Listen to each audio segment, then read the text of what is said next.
of the Lake Placid Town Council this Monday evening, February 9th, 2026, in the Government Center of the great town of Lake Placid. I'd ask everybody, if you're wearing a hat, to please remove it while you're in chambers. We appreciate that. And make sure all your cell phones are either off or on vibrate. Clerk, I'll ask you to call the roll. Mayor Holbrook. Here. We have Father Clemente. Oh, Father Clemente? Okay. If everybody would please rise, we have with us from the St. James Catholic Church, Father Clemente, who's going to lead us in our prayer and our pledge. Dear Heavenly Father, to you we appeal to guidance so that we may reflect your will in our life and in our deliberation. Send your forth your Spirit, open our hearts and our mind to inspire in all the issues that come before this council. Open our mind before you that you may want to decide, help us to decide in each case. We know that we are sinners. Sometimes we do see the evidence clear the way. We know that our hearts of the person presenting the case before us. Inspire us and guide us, O Lord. You've given us life in abundance. To this we are very thankful. We are thankful for blessing the town of Lake Placid. Inspire to guide us so that the spirit of charity, we are willing to give what you want. Open our hearts to your love. You touch our lives that we may reflect your wisdom in abundance, especially when it comes to difficult issues. You're able to deal with them as you want and not by any of the preconceived idea. We ask that you eliminate all the negativity which does not bring good fruit and influence us to your wisdom so that whenever we do, we may always be done for the love of God. Guide and direct us in any deliberation so we may never express anything that will be harmful against your will. Sometimes we may not be able to see the matter clearly. However, through your inspiration, we can make the right and just judgment. Empower us that we may always reflect your peace. Bless each member of the council and guide them today and every day. We ask this through Christ our Lord. Amen. Amen. Now, I pledge allegiance to the flag of the United States of America and to the republic for which it stands, one nation, under God, indivisible, with liberty and justice for all. Amen.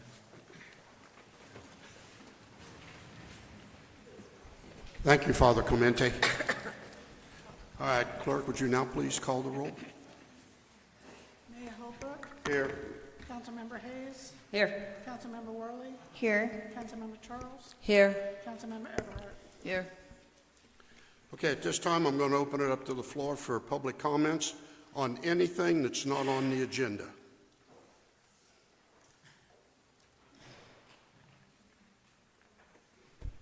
Hi there, I'm Mary Gavin with Gavin Consulting.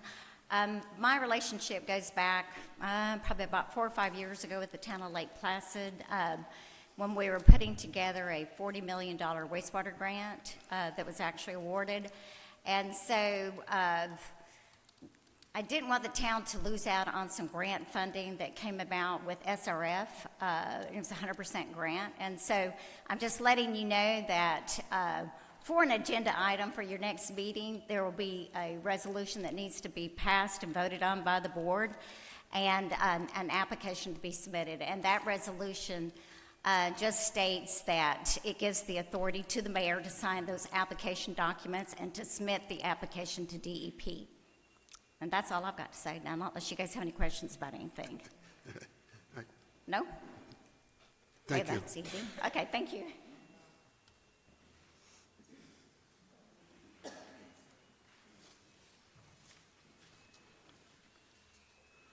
Good afternoon. My name is Lisa Sherman. I live at 400 Lake Mirror Drive. I am not a town resident. However, I own a business and property in the town limits. My husband is Bert Harris, the former attorney for the town of Lake Placid. Bert's not able to be here tonight. He is actually en route to Mayo Clinic in Jacksonville for some much-needed medical tests. However, he asked me to share something with you that he's very excited about. Many of you will remember and are aware of the $40 million septic to sewer grant that was previously awarded to the town, much due to Bert's efforts and preparation of a grant. That grant was much in part to clean up our lakes and to convert septic tanks to the sewer plant. As you know, that's in process now. Bert requested of Congressman Scott Franklin to get additional funds for this project to add to it, to provide more funding that would not be required to be borne by taxpayers and homeowners. And he recently heard from Congressman Scott Franklin's office that the town of Lake Placid has been awarded $2.5 million additional dollars grant that does not have to be paid back in any way. Congressman Scott Franklin deserves a lot of credit for this. He's the one who got it through the U.S. Congress, and it has already been signed by the President. Congressman Scott Franklin's office is releasing a press release, probably momentarily. And I'd like to just read a portion of what Congressman Scott Franklin says. He said, "I'm committed to ensuring Florida communities receive needed resources to comply with federal regulations while improving quality of life for residents," said Congressman Franklin. "This funding will help Lake Placid make critical infrastructure upgrades that protect local waterways and support long-term growth." So any of you that come in contact with Congressman Scott Franklin, or if you can even send a note to his office thanking him. I mean, there's lots of people competing for these grants, and the fact that the town of Lake Placid has been awarded an additional $2.5 million on top of the $40 million is really a great thing for our town. Thank you. Thank you. Yeah, as a side note, originally we were hoping to get up to as much as $7 million. But as this went through the things that it had to go through, everybody got a little bit of their share, which is fine. $2.4 million is a great number. We're pleased to be able to get it. It's going to help a lot. We're working with the Appropriations Committee now. They know we're serious about the sewer and cleaning up the lakes and canals, and they're just waiting on us to get some, hoping to get some final notification to them, and hopefully we'll have more money coming in the future. And as we do that, we're going to start hooking our residents up to their sewer lines and be able to hook them up to their homes. So things are happening. It's still coming. It's a ways out. We're probably not going to get as much as we did originally, but every year, if we can just get a little bit, that'll keep us going on the right path, and that's what we're trying to do. Okay. I just would like to add, though, and thank Mary for her comments and Lisa. It's important to recognize, right, $40 million grant, which nobody ever thought this town would get, and now another $2.5 million. And yes, thank you to Scott Franklin and everyone behind that, but also Bert Harris. Bert is the one that's been passionate about bringing that project here. So I just don't want to be remiss in recognizing him and thanking him for diligently pursuing that money. Me? I signed a paper, but for the record, Margaret Deere, 1504 French Street. As I have done before, I'm going to repeat some of the wise comments that have come from up there. You can fool some of the people all of the time, and all of the people some of the time, but you cannot fool all of the people all of the time. In simpler terms, misinformation may work for a while, but it cannot stand forever against the truth. Unfortunately, when the truth comes too late, the harm has already been done.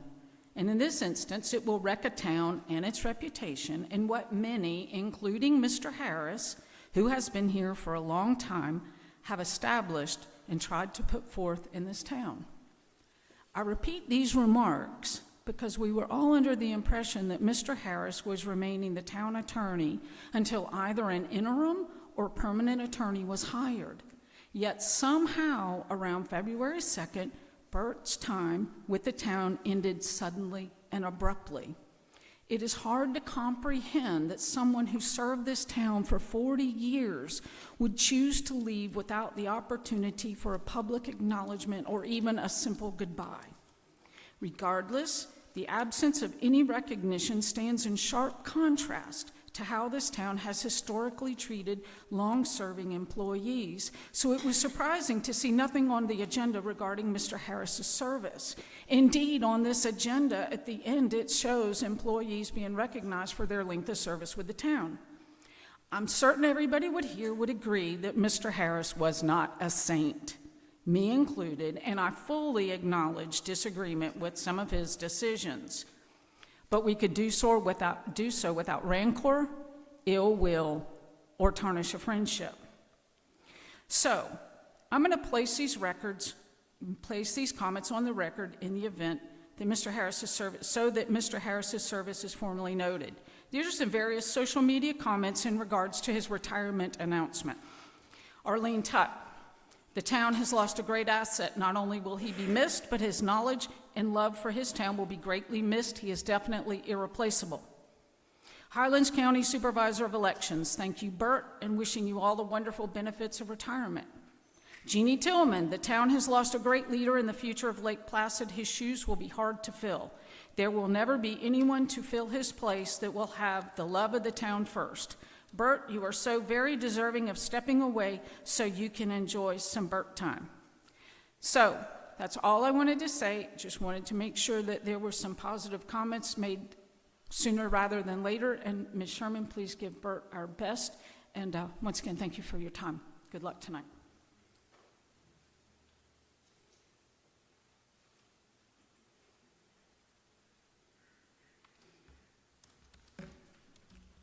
My name is Rosemary Heath, and I live at 588 Sunset Point Drive, Lake Placid. I want to read a post that was on Lake Placid Live, and there's thousands of them. There's not just this one. And it's from Haas Compton. It says, I've lived in Lake Placid 61 years. No one has done more for Lake Placid than Bert Harris. Keep Lake Placid beautiful was Bert's hard work. Signed ordinances noticed we don't have crazy billboards all over like Sebring. The grants we have received for water and sewer was all Bert. He has kept our town out of legal problems. Got to remember that one, out of legal problems. Given sound advice. Naysayers have no memory of what Lake Placid looked like before Bert Harris. Bert has always been trusted to put Lake Placid first. And there's one after another of these comments. And I can't believe what you all are doing. And where did this come from? Last meeting you were all saying how wonderful Bert was. And now all of a sudden we have all this controversy? Mayor, you were the one that said Bert was an asset. Where's all these problems coming from? It's your time. You speak. Thank you.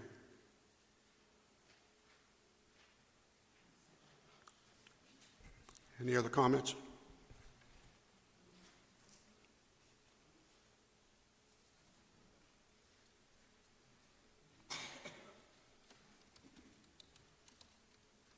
Jack Comley, 607 Sunset Point Drive. I just have two questions here, basically. Can you give us an update on the status of the police station and the pickleball court constructions? And also, I agree with everything that's been said about Bert, even though I didn't always agree with some of his decisions. The way I understand it, the police station, the site review permits have all been accepted or done. They're waiting on a couple other things. The building department, the main official resigned, So they had to find a replacement, and since he's now reviewing it, we were told we would have the permits probably by the end of the week. I believe that's, We've already received, there's just 2 corrections that have to be made to the diagrams for door swings, and then the final permits will be issued. so hopefully we should be seeing dirt move here real quick. That's the county building inspector, right? Chief building inspector. Yes, Yeah. Okay. And what about the pickleball courts? What's the status? that's, There was a lighting agreement that was received from Sebring, and after review by Mr. Harris, he said it wasn't sufficient, so it will wait until we have further legal review. I'm sorry, what was, We received an agreement from the city of Sebring that we believed was sufficient. However, after Mr. Harris reviewed it, he said it was not, so we'll have to wait for additional legal review. this is not the building permit, but an agreement for what? We were only missing the lighting agreement. We had previous piggybacks that had already been ratified and had been agreed upon by Mr. Harris, and he received the lighting agreements from the city of Sebring, and he said that they were not sufficient. We could not use them. Okay, so in other words, you have all the contractors lined up now? Is that what? We have to find an agreement for lighting that will be sufficient for the town attorney to agree on them, and he's not at this time.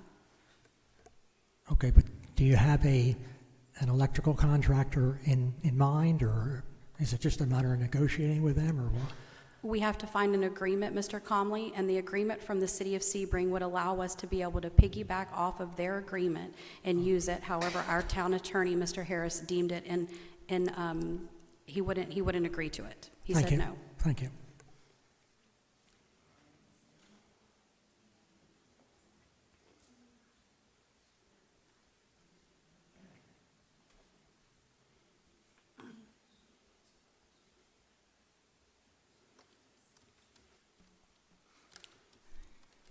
Good evening. Sheila Byatt, 146 Brentwood Drive, Lake Placid. I'm here to support Attorney Harris and frankly admonish a couple of individuals.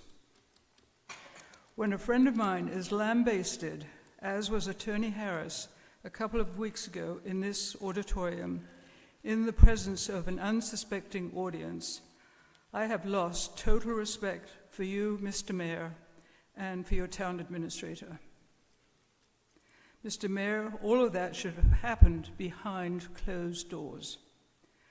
As adults in the 21st century, civility and professionalism needs to prevail. That certainly was not the case the evening I sat for 4+ hours listening to the administrator, with your apparent approval, Mr. Mayor, airing her laundry list. In addition to which, pointing the proverbial finger at an innocent member of the audience, Lisa Sherman.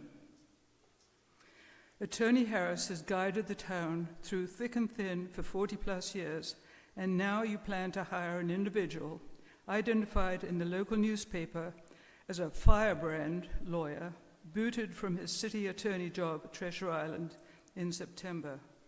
Quoted from Highlands News Sun, January the 14th, 26. May I ask you what your future plans regarding the town attorney's position are? No, let me answer my own question to you. The town attorney hired will be your puppet on a string, as evidenced by your behavior at the meeting that I sat through, and was totally embarrassed by the behavior shown by you, Mr. Mayor, and the town administrator. Suffice to say, as an outsider looking in, the integrity of your two positions is lost, and major changes to restore confidence will need to be made. Let me finish by saying, you both need to look at yourselves in the mirror. Thank you.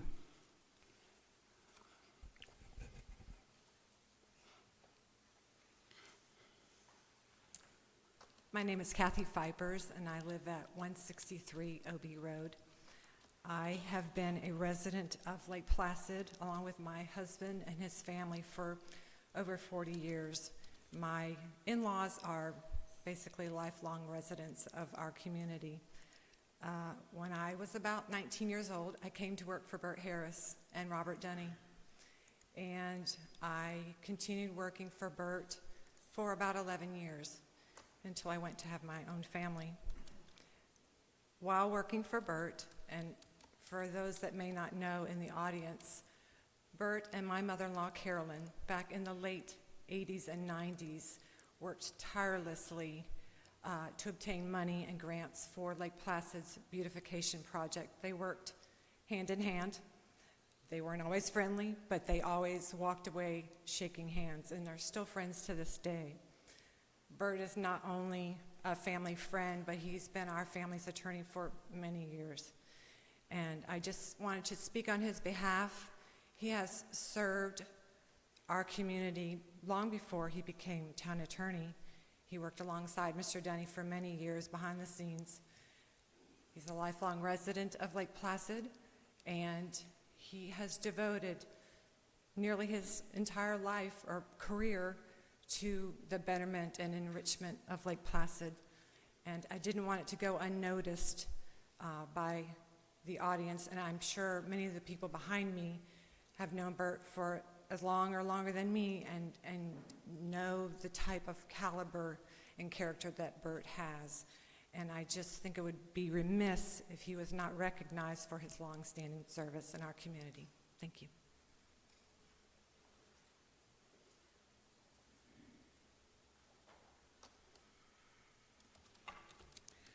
Marlene Barger, 760 Sunset Point Drive, and I will echo everything that Ms. Byatt said. I, too, was appalled with what I had witnessed at the last 2 town council meetings. Good governance seems to have been missing. I've worked across many different departments and many different organizations and in many senior organizations and military units. I worked with different departments and intelligence agencies. I have never seen such a display from anyone to eviscerate people publicly as I witnessed previously. Shameful. In addition, I have worked with Bert Harris for at least the last 19 years and respect him highly. And I think the way he's being treated is disrespectful to the town and to the people in this town. He loves this town. He worked hard for this town. He did everything for this town. You people dismissed him categorically as though you were throwing out a pair of old shoes. That's shameful. That shows lack of good governance. And if you don't like our attitudes and you want to say we're picking on people, just go back and listen to your words. Nobody from this audience is attacking anybody except to say we have a town, we need to protect it. Mr. Mayor, Bert Harris, Mr. Mayor, Bert Harris has been a loyal supporter of yours for decades, and yet you threw him out. And quite frankly, I don't understand what business it is of the town administrator to be in a meeting between you and Bert Harris. He does not work for her. He works for you. He works for the town council. If I were up there, if I were the mayor, trust me, there would be some major changes.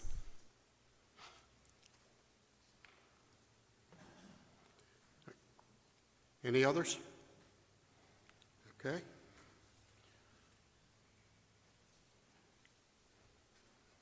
I don't have a report, so I guess we'll just... Is there somebody else? No? All right, we'll go to the consent agenda. I'll make a move that we approve the consent agenda.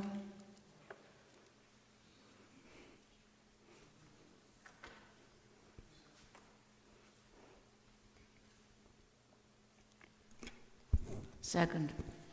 All right, we got a motion and a second. Any other comments from the podium? I just have a couple quick questions, and they're just on the financials. Is the electric service revenue is missing this month? It's typically about $40,000 a year, but yet the franchise fees did come in. So is that just a timing glitch, or is there an issue with, you know, because that's the second highest revenue to the town? So this month there is no electric tax coming in, revenue.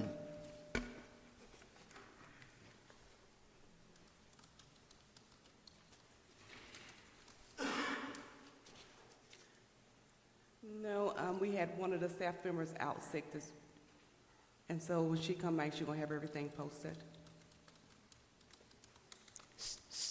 So it's a posting timing issue, are you saying? Did the money come in? Do we know, it's regular, you should get that revenue, right? The revenue is already in the bank. She just need to post it on the financials. She just have not posted yet. Okay. And then second is, there is a $34,000 capital outlay for the police department. There's no budgeted, but we've spent $34,000, so what's that for? And wouldn't we have a budget amendment that should come forward for that item? It's on page 12. It's a $34,000 capital outlay. I'll have to look at that one. I didn't see that, Colleen. Could I get back with you and let you know what it was?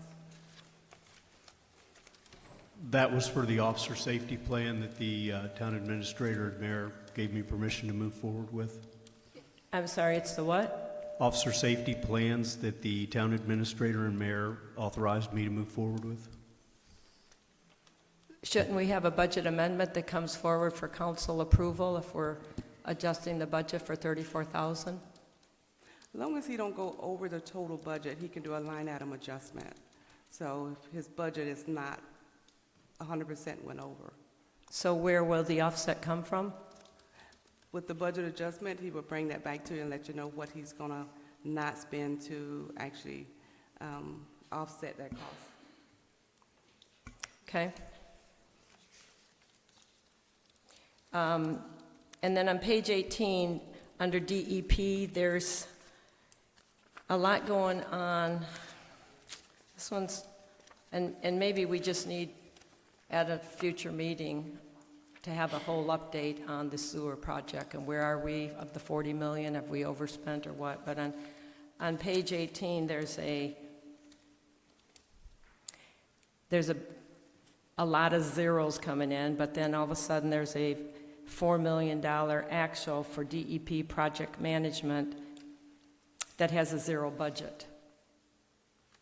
But yet there's 18 millions for bidding and contractor that have nothing spent. So that whole section on DEP for design study, and again, my concern is $4.6 million is spent year to date, but there's no budget amount. So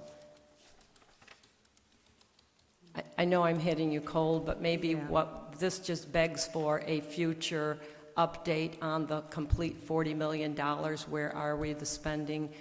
And it would be helpful to me to know how, now that it's coming close to be completing, is there any costs that the town is going to need to incur on the sewer project?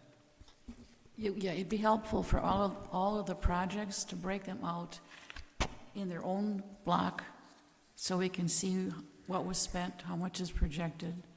Then we have to kind of decipher where things are at in this format. Okay, we'll see if we can get a report that can show you that all in one place then. Because what you're looking at is the AP report.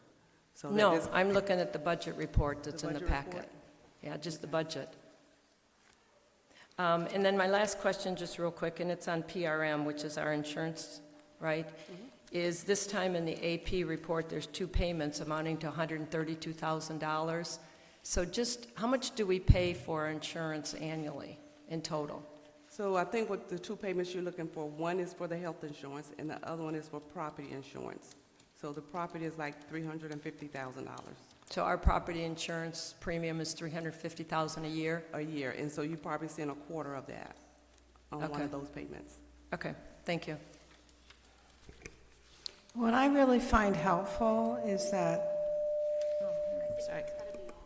if I have a question about the budget, instead of just Rachel coming up here and trying to remember everything, I found it really helpful if before the meeting you would give her your questions and maybe get your answers so that she's not sitting here in front of all the audience in public being questioned about something about a very difficult, and it's a lot of figures that she shouldn't be here, sitting here without any information ahead of time what you're going to ask her. Thank you. This is what I do, and I don't know if you want to do that, but this is what I do. Now we go through our town administrator, and I send my questions to her and to Rachel, and then I get my questions answered ahead of time, and if then they're still unanswered, then I bring it to council. But I don't sit an employee here asking her about her entire budget and one line item and put her in front of everybody to answer these questions, because it's impossible for her to answer. Just my comment. Thank you, Debbie, because without my computer in front of me, I'm not sure exactly where. I have to look at the numbers and look at the report that she put before you. Right, and I appreciate that, and we used to do that until I was told I can't go directly to Rachel. So that's just, you know, it's just how it is. I'm available. I know you are. Thank you.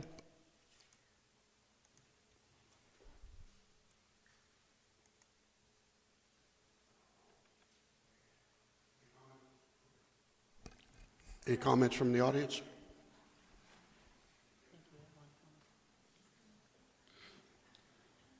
Lisa Sherman, 400 Lake Mirror Drive, spouse to Bert Harris, former attorney of Lake Placid.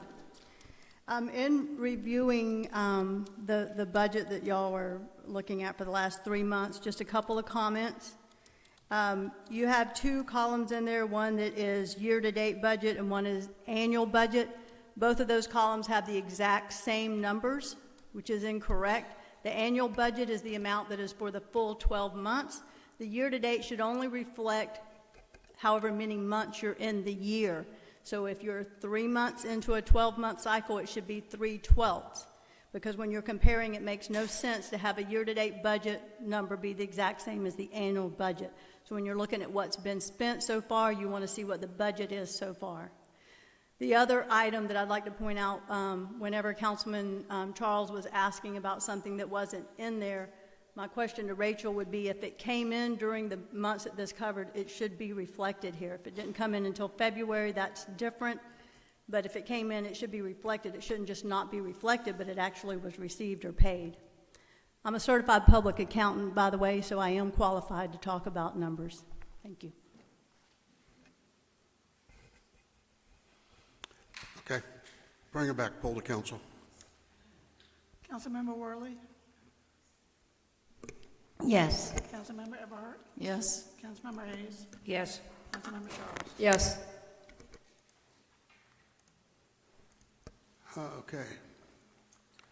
We have a couple presentations. Janice Rearick, the CEO of the Boys and Girls Club of Highlands County.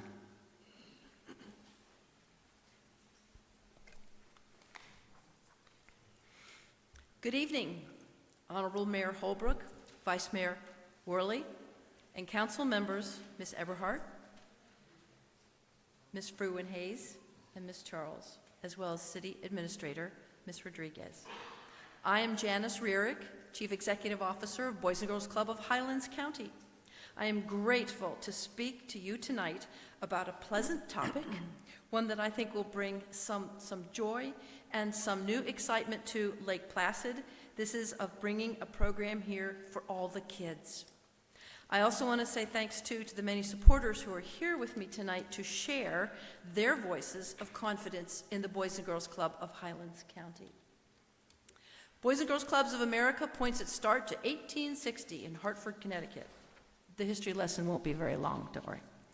The club in Highlands County will celebrate its 29th anniversary on July 27th of this year. Our organization is one club with two locations. Right now we have a clubhouse in Avon Park and one in Sebring. These centers for athletics, learning, and arts have been the premier after-school program for thousands of students and generations of families.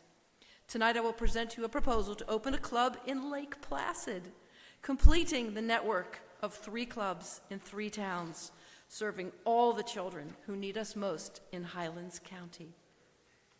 Boys and Girls Club of Highlands County is asking support and approval from Town Council and the citizens of Lake Placid to bring a Boys and Girls Club program to this town. The club is further asking for an exclusive agreement from the town for the purpose of providing these services to children that meet the Boys and Girls Club's mission, and that is to enable all young people, especially those who need us most, to achieve their full potential as caring, productive, and responsible citizens.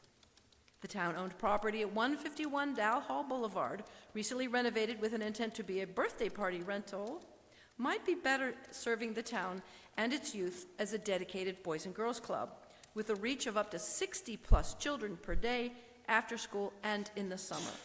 The clubhouse in Lake Placid will enjoy its connection to and association with the two local clubs in Highlands County and an organization that has been serving our area for almost 29 years. At every talk I've given at a social and civic organization for 6 years, I am asked, when will there be a club in Lake Placid? I've always had the same answer. When I have a place that is safe and positive for kids, that is close to the schools, and have an arrangement that makes it affordable for the Boys and Girls Club. In December, a couple months ago, I received an answer to the question from our very own executive of the South Florida State College here in Lake Placid, when Dina Capuano looked at me when the question was asked and said, I have an idea. We need to talk.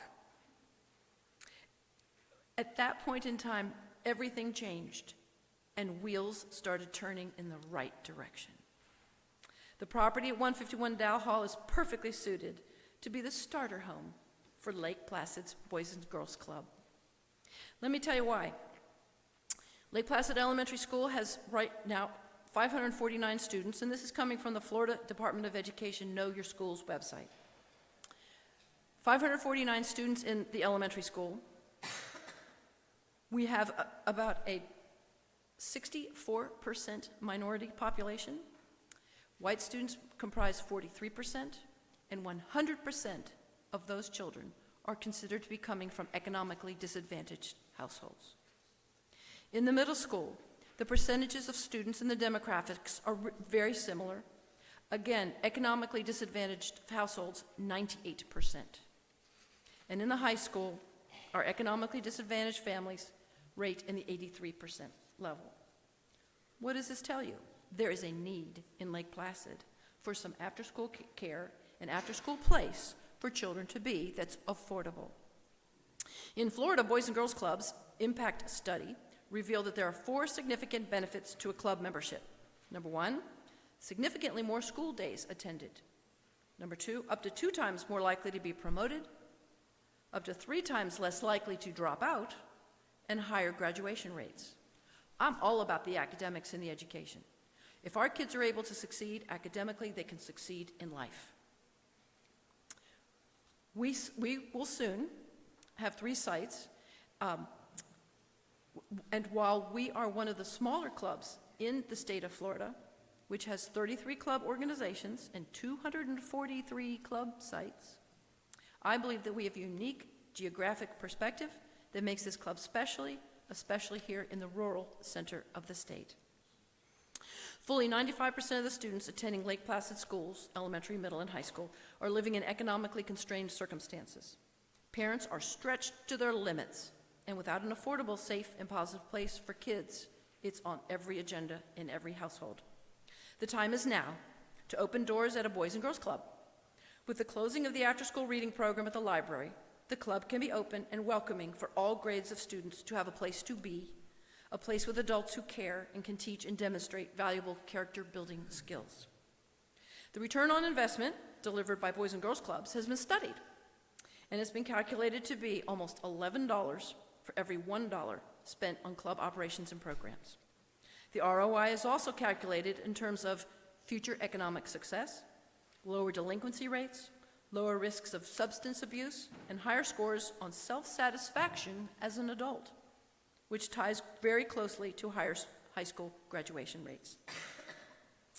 As the steward of a town-owned property at 151 Dow Hall Boulevard, we will deliver a program of tutoring, mentoring, life skills, and fitness activities every day after school and for full days in the summer. The goals of the Boys and Girls Club of Highlands County are to improve student academic skills, provide personal enrichment opportunities, and promote adult family member involvement through workshops and partnerships. The program will allow elementary students to participate in low-cost to no-cost comprehensive after-school program that will offer academic services to help increase knowledge in reading, math, and English language arts, and writing. Students will be able to learn from personal achievement activities about health and nutrition, as well as problem solving and making smart choices in life. Specifically, the educational programs will feature the Power Hour homework program. This consists of at least 30 minutes of homework assistance on Monday through Thursday with certified Florida teachers. On Fridays, Reading Club will provide additional assistance in a form of small group or one-to-one tutoring for club members identified as needing some additional help. The academic services include STEM project-based learning to mirror the day school curriculum, enhancing learning in new ways, STEM being science, technology, engineering, and math subjects. We also have a second of 3 components, that being personal enrichment. These programs are designed to engage club members in self-improvement activities, from arts and crafts to health, nutrition, social skills, problem solving, and self-esteem. Some of our curriculum to this end is known as Charity for Change, Positive Action, and Smart Lessons, which is standing for Skills, Mastery, and Resilience Training. This is a nationally recognized program to teach prevention of drug, alcohol, and substance abuse, as well as to foster strong self-esteem and positive decision-making. There's a lot of good things going on, aren't there? Those are 2 of the components that we rotate through every day. There's also a third one, and that is fitness.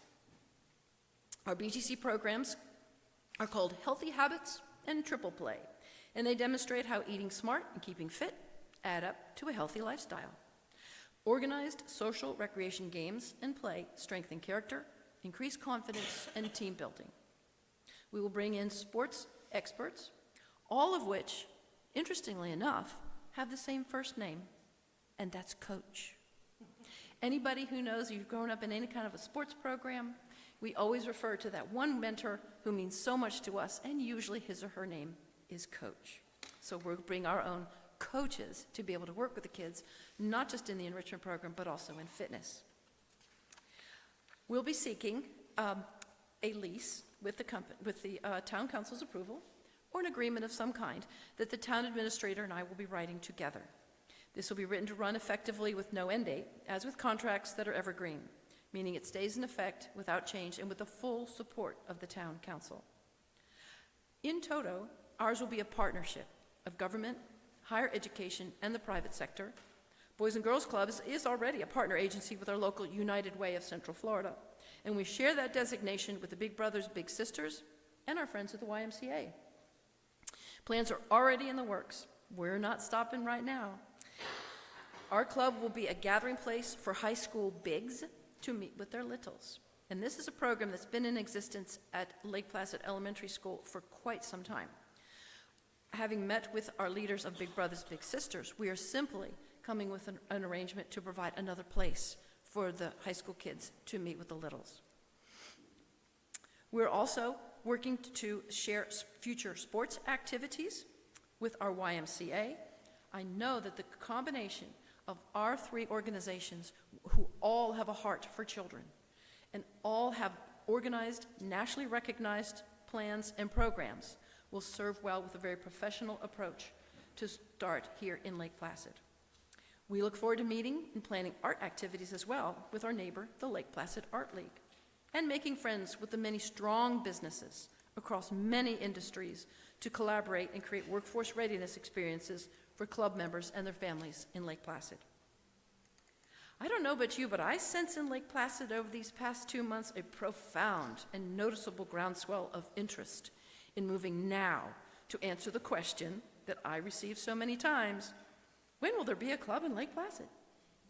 I'm asking for your positive vote tonight to get that question answered with a sincere and committed, now's the time.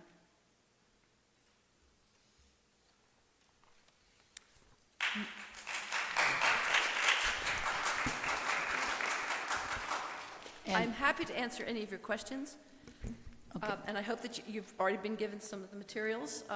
What can I fill in that I missed? Okay, I'd like to add that there is also adult learning. Yes. I think, for literacy and computers and finances. Yes, absolutely. We're funded by 4 sources, as many are: federal, state, local and private donations and contributions. One of our grants is very wise in directing us and coaching us to make sure that we have programs for the adults. We call it Adult Family Member Services. We teach what we call literacy classes, computer literacy, family dynamics, finance literacy. We always throw in an artistic course because everybody needs to keep their creative juices flowing, I would say. We also do safety literacy. Very often we bring in the fire department and have a demonstration on how to work a fire extinguisher. Not everybody knows how to do that, by the way. So it's kind of nice to be able to offer that. And we encourage our parents to meet as well to give us their feedback, because we not just have club members who are kids, but our families are part of the club as well. And as I understand, this is it's not a playtime. It's not willy-nilly. That these are all structured programs, curriculum, certified teachers. Yes. And they also, there is, was it Highland County Food? They'll give them snacks after school? Yes, absolutely. Boys and Girls Club of Highlands County has a long-standing agreement with our wonderful school board of Highlands County. We are part of the food and nutrition program, and so every day after school, we pick up fresh snacks, juice boxes and Teddy Grahams and fruit and such. So every child coming in of any age group has a snack every afternoon. In the summer program, we provide breakfast and lunch because we are also part of the school's lunch program and the breakfast program during the summertime. Mm-hmm. And so club kids are able to come and enjoy a breakfast and lunch with us. Most parents contribute to an afternoon snack. We get, there's a lot of involvement and excitement about, showing off what snacks they bring. But it's part of a program that you're familiar with. The schools are able to provide breakfast during the summer. And so this is also available to those children who may not be club members per se, but they are encouraged to be able to come by, and we're able to work with our school board nutrition department to make sure we have food for children. Okay. And my last thing is, there was some concern about the distance from the school, and you may be able to arrange transportation? Yes, indeed. Transportation right now for our two other clubs is arranged for our target schools to come from School Board of Highlands County. We have an arrangement with the transportation department. It's our position that our elementary students especially should have a bus ride to the club, that you should not have to ask them to walk. Middle school and high school students are pretty much able to do that. The distance I've been driving my car and measuring it. It's a safe distance. But elementary kids, it's better to put them on a bus and bring them, even if it doesn't matter how short the distance is. And the arrangement with transportation is a contract that's well established. Thank you. Yes, and I talked with you at length, and you answered many questions that I had asked as well, but also that the facility we have would facilitate the kitchen area and the need for the occupancy with the bathrooms, and that's what we needed. And I think we talked about especially the concern about trying to get children from, the school facilities to the place, and that would be worked out with the school board for transportation. Yes, it will. Okay, so I find this a win-win, everything we had talked about. So I'll make a motion that our staff continue to explore working with this organization, Boys and Girls Club of Highlands County, to use our facility just to work towards that and see what else can come out of this, and we can finalize everything.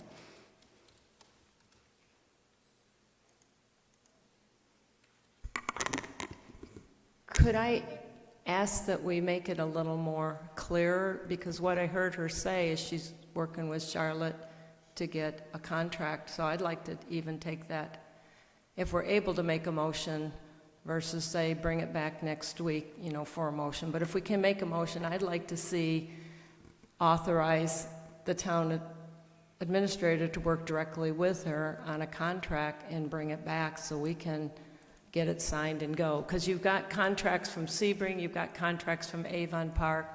I also had a good conversation with you that we could, here we go, piggyback, but we could really use one of the better ones. and this way we can get it going faster.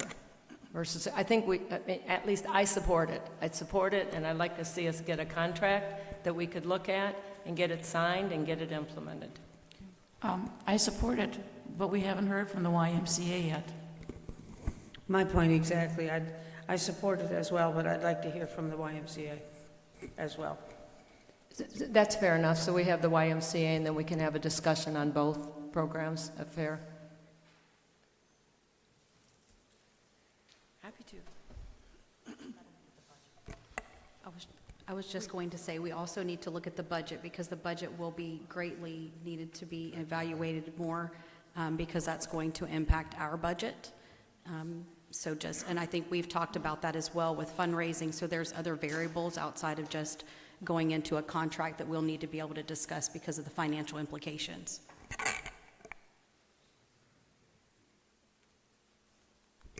I withdraw my motion, although it was exactly to move forward and explore this further.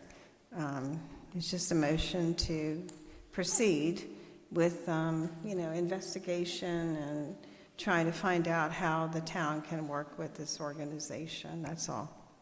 I agree, and then that was where I was saying, and bring back a contract including the budget implications for a decision. Okay. Thank you very much.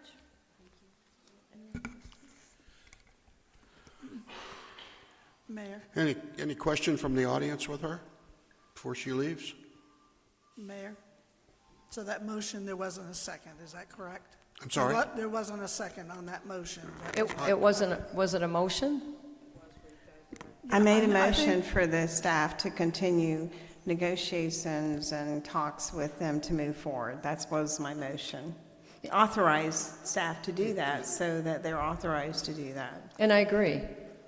Okay, so is that a second? It was a second, yeah. It was Okay, thank just you. clarification of what does work with staff mean. It's like a contract in the budget, sure. Yeah, there's a lot of moving parts in that, so, yeah, we just want to, I'd like to Listen, authorize them to move forward so they're actually authorized to spend time on this, so. At least that way we'll get the Yeah, get the that's ball my rolling. motion, yes. Okay. All right, we have a motion and a second. Any comments from the audience? Seeing none, bring it back. Poll the council. Councilmember Worley? You have a, What? Nobody stood up or raised their hand. Dina did. Yeah, Dina did. None, you have to come to the podium, Yes. please. Hi, Dina Capuano, 129 Observation Street. Good evening, everybody. For nearly 20 years, I've worked with the students in Lake Placid, from Trinity Tots Preschool to Lake Placid Elementary and Middle, and now I am the campus coordinator at South Florida State College here in Lake Placid. I'm here today to support the opening of a Boys and Girls Club in the town of Lake Placid. As Janice had mentioned to you guys, Janice and I met through Leadership Highlands, so never in a million years would I have expected me to be in Leadership Highlands and meet somebody and possibly have this opportunity for our town. So it was very exciting when she was sharing how we just need a building. And I said, and previously to that time when she shared that with us, I had learned that the town just acquired the building on Dow Hall, and that maybe somewhere down the line it could be used for the youth in our community. So knowing that and hearing what Janice said, I said we need to talk. By the end of the day, I was here showing her the building, and we were very excited. That was a moment that I think we both will remember regardless of where this goes. I have something written out, but I think having worked with the children in Lake Placid from all ages, I work with students now who are dual enrolling that are in the high school. As Janice had talked to you, the number of students that we have that come from homes where students go home after school by themselves, 6 years old, 8 years old, and 10 years old. They take care of each other because they have nowhere to go. When I think about that, and I think about having the opportunity to have a Boys and Girls Club here, where the fees and the costs are extremely minimal, if any, as somebody who has invested a lot of their self into this community when it comes to kids. The idea of having that opportunity for our kids, it just means everything to me. Currently, just to keep in mind what after-school care costs, Lake Placid Elementary has an after-school care program, which I'm sure most people know about. Just to give you an idea, there's a $25 registration fee, and it is $60 per week per child. So a family that has 3 children in elementary school, while they may give a discount for each child after, you're still looking at a very large number to have your child taken care of by somebody. With the Boys and Girls Club, that is not the case. Janet has shared they have a registration fee that she will work with parents on. It's something that she sees as it will not be a barrier for students to come stay with the Boys and Girls Club. So it is an opportunity. Oh, okay, sorry. Anyway, I'm here to support the Boys and Girls Club. I absolutely love the kids of our area, and if this could pass, it would be wonderful. Thank you.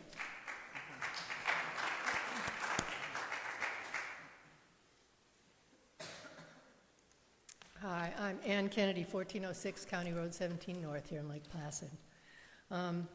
Since the library closed its doors to kids under 12, or 10 I guess it is, who are not accompanied by parents, I've learned that there are no programs offered in our town by nonprofits or the town for indigent children. I volunteered at the library for 2 years and got to know a lot of them, and I care about those kids. I take walks in the afternoon, and now I have had children approaching me asking for money. And I've seen bored children throwing things at park benches and wandering around aimlessly. And I believe our town can do better than this for our children. I am pleased to have been asked to be a founding board member of the Boys and Girls Club branch here in Lake Placid, which would cater to these really super kids that I've met. And I hope town council, I have faith that y'all will help provide a place for that. I have to say I've already received enthusiastic responses by groups willing to contribute in various ways to such a center, such as New Hope, who has volunteered to provide books and puzzles and some furniture. And I had a wonderful conversation with Keith Goodson. Very exciting. If we're able to obtain that building on Doll Hall, we'll need to bring that building into our town's awareness and make it attractive for children and parents. And Keith has agreed to work as a mentor with a high school art class to help them design and execute a mural on that building. And I will work tirelessly to raise the necessary funds for that. I'm excited about the town participating in providing high-quality after-school care for our valued children. And I think this is an effort that will help keep Lake Placid one of the best little towns in America for everybody who lives here. Thank you. The town of Lake Placid could not survive without our volunteers. Thank you.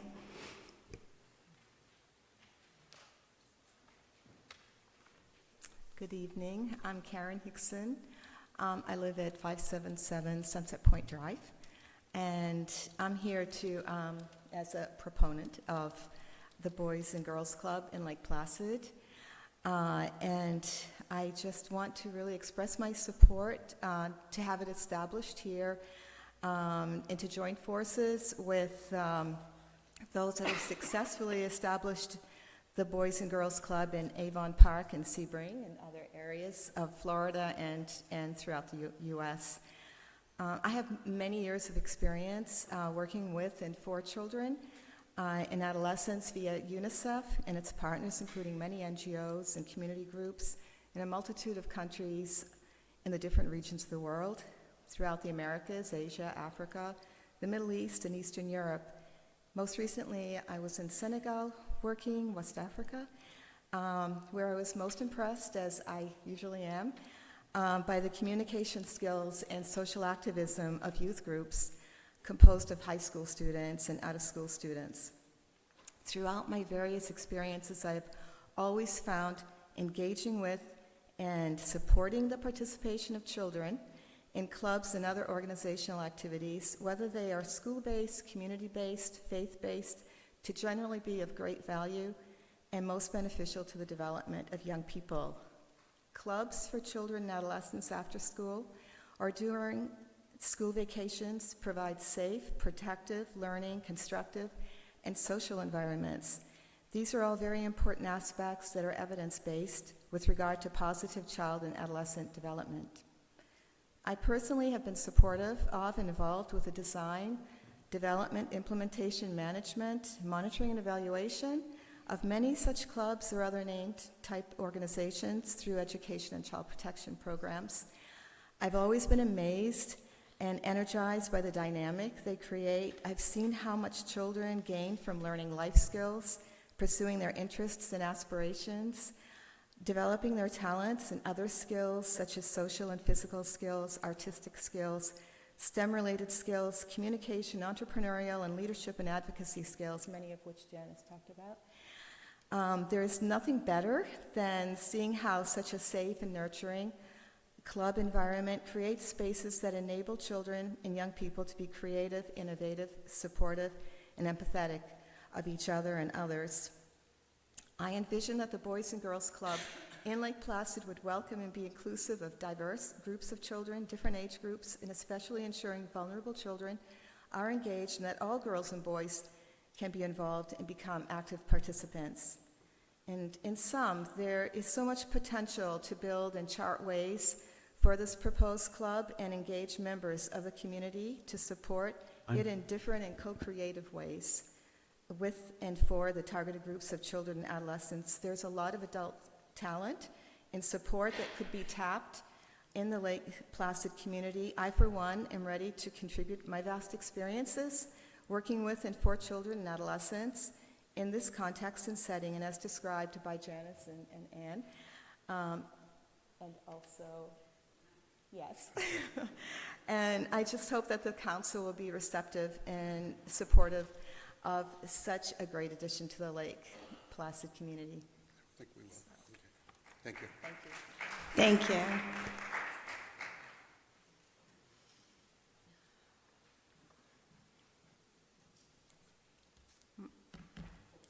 My name is Rosemary Heath, and I live at 588 Sunset Point Drive. First of all, I'd like to compliment Miss Rearick, I think is how you say it. You've got better statistics than I have, and I've been searching forever, so I want to compliment you for that. Okay, let me start. I'm sorry, I lost my place. Okay, we are blessed to have this organization designed for younger children and adults that are helping us with this age group. Currently, many of our young children waiting for their older siblings to pick them up and their parents to pick them up would wait at the library, but there was no dedicated adult to supervise them. There was just too many numbers of children for the staff of the library to manage. So this is absolutely wonderful because these children are just walking around and they have no supervision, no help with their homework. Okay, where am I? And there definitely needs to be an affordable and free program for these children, for all the children, and after-school care, a program to help them with their homework. This is something that we could offer to the families here and attract other families with young children to Lake Placid. Thank you.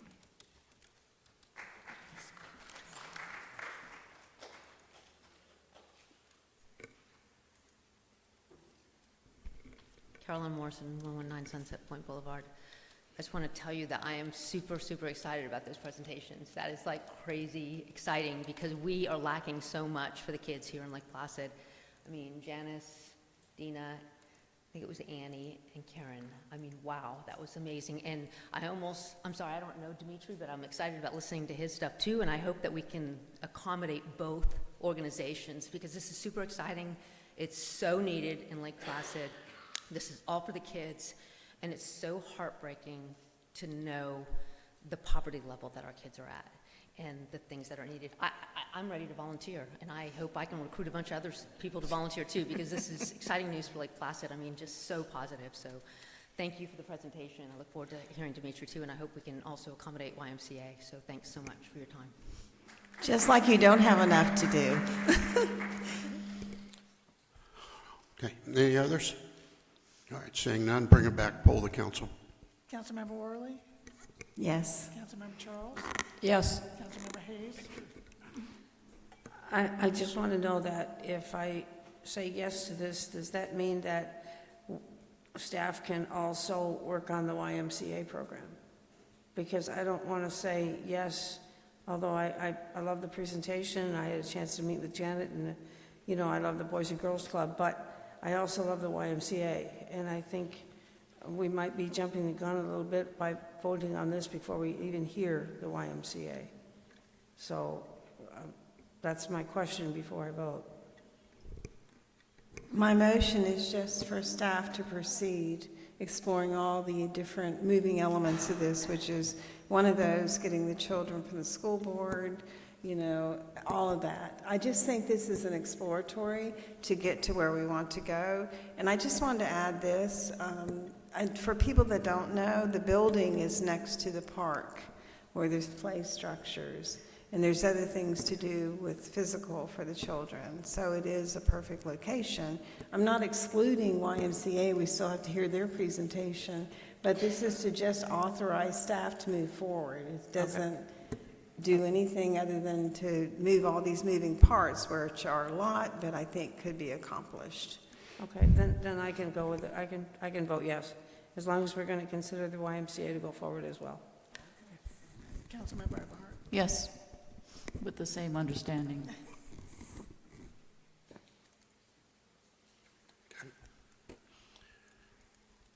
And we'll go to B. We have the CEO of the Highlands County Family YMCA here, Dimitri Baussan. Pleasure having you, sir.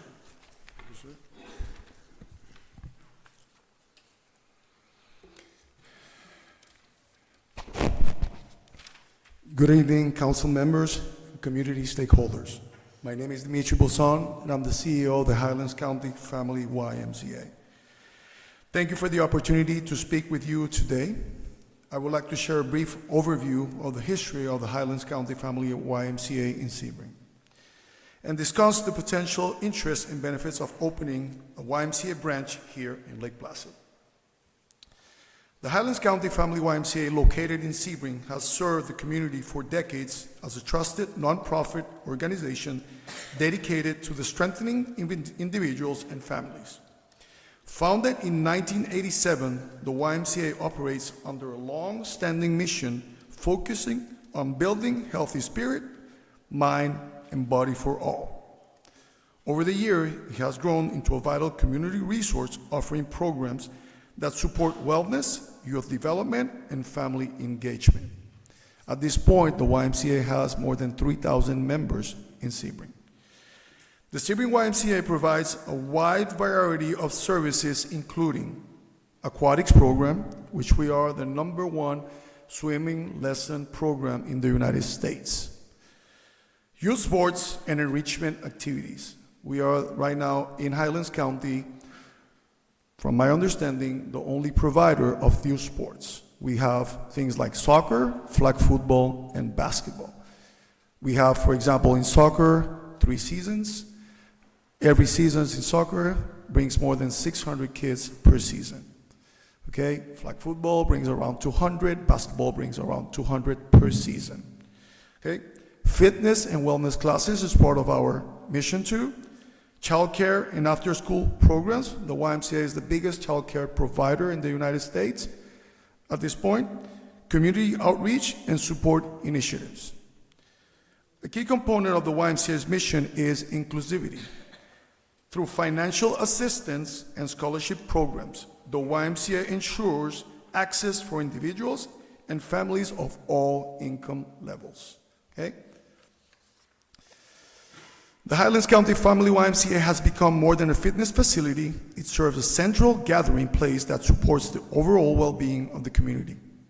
Its impacts includes promoting healthier lifestyle through fitness, swimming, and wellness programs, providing safe, structured environments for children and teens, supporting working families with reliable childcare services, creating volunteers opportunities and partnerships with local organizations like Boys and Girls Club.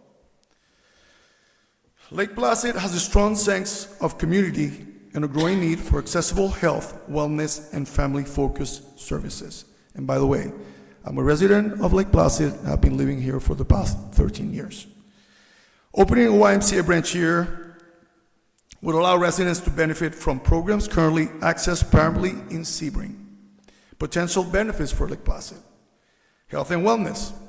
A local YMCA would provide convenient access to fitness programs, aquatic activities, and wellness education for residents of all ages.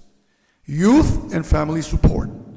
Programs such as youth sports, after-school care, summer camps, and family activities will directly support local families and children. Community engagement. A YMCA would serve as a welcoming hub where residents can connect, volunteer, participate in programs that strengthen our community ties. Economic and quality of a life impact. A local branch could create jobs, attract families, and enhance Lake Placid's appeal as a healthy, family-oriented community. A Lake Placid location would reduce transportation barriers, making participation easier for seniors, youth, and working families. The Highlands County Family YMCA has a proven history of serving and strengthening communities through comprehensive programs focused on health, youth development, and family support. Exploring the opportunity to bring a YMCA branch to Lake Placid represents an investment in the long-term well-being of our residents and the future of our community. Thank you for your time and consideration. And I want to make something very clear. Boys and Girls Clubs, we're not competitors, we're partners. Any questions? Proposal for us would be to start using the late June facilities, meaning the fields, certainly soccer, to start bringing youth programs here to the city of Lake Placid. The future will be to build a YMCA, but that's not on our plans right now, but it's definitely something that we want to consider moving forward. I want to just say I met Dimitri, and he was over at the paddleboard endurance at the Bishop Park on Lake June, and he was so on fire to help Lake Placid. It's almost like we said we need help with our children, and they just showed up. It was like a miracle. And so this man right here has a heart for Lake Placid. And I would also like a motion to approve a motion to move forward with working with him, whatever that the YMCA at this point can help our town, our children in the greater Lake Placid area as well. He has a heart for it. I'm telling you, he was just so, I'll never forget you for that. Thank you. Thank you. It was Thank like, you. we asked for it, and these people came out of the woodwork, and I'm so thankful. So I would like a motion to go ahead and have our staff to move forward with working with the Highlands County Family YMCA as well to do what we can do for our Lake Placid area at our parks. I second that. I like using Lake June Park.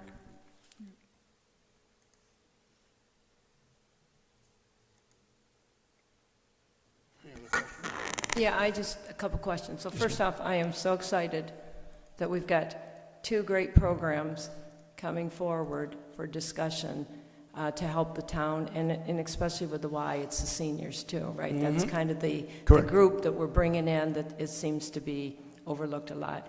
How would it work with the current sports teams? That's all, we've got the youth baseball and that, because I think you have the same in Sebring, right? You have the YMCA, and Sebring has the sports programs. And in this case, we only have one ball field. Correct. So right now at this point, we don't do baseball. So we do soccer, flag football, and basketball. The other thing that we're going to be adding is volleyball. Because I don't know if you guys know, there's two sports that were invented at the YMCA. One of them was basketball, the other one was volleyball.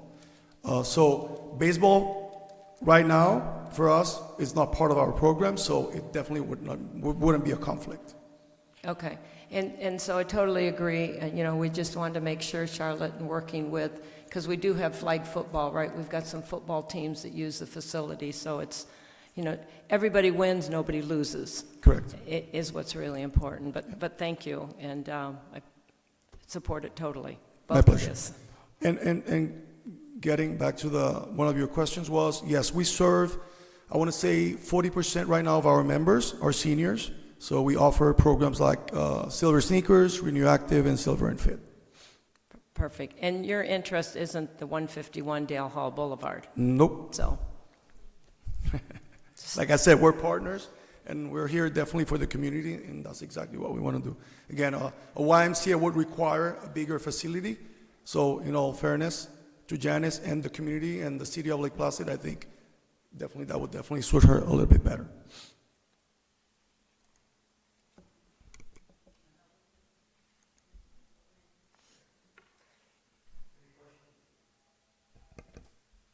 Are there any questions from the audience? Okay, thank you, sir. Thank you. Have a good night.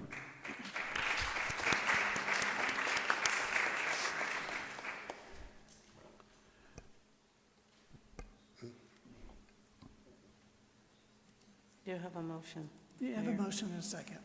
There is? Yes. Okay. All right. Any comments from the audience on the motion and second?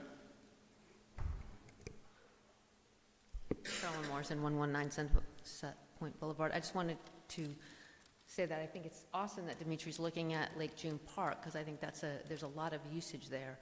And I did just want to bring up again, and if you remember 2 months ago, I think Anna and Butch Shutt came up and they had interviewed 195 middle schoolers.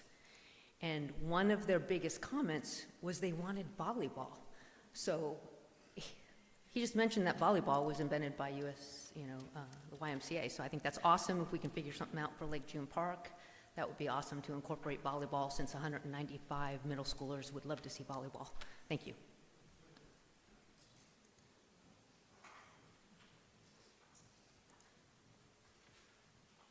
Good evening. My name is Heather Parsons, and I'm the founder of Tada Yoga Studio.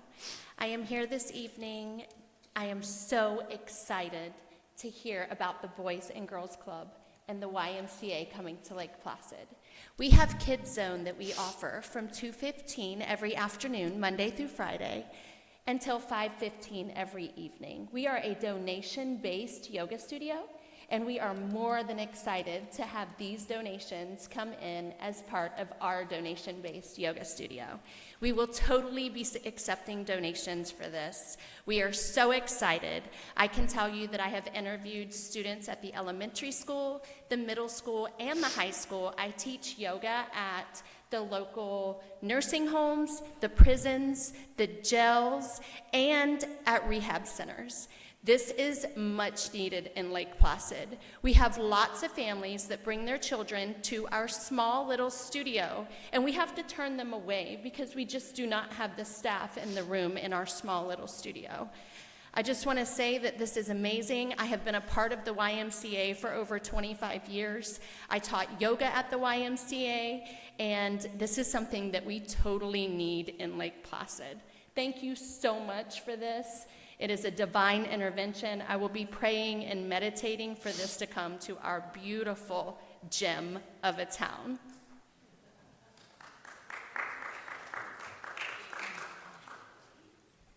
Okay. Bring it back, poll the council. Councilmember Worley? Yes. Councilmember Eberhardt? Yes. Yes. Councilmember Hayes? Yes, and I too am excited for both programs. It's great. Councilmember Charles? Yes.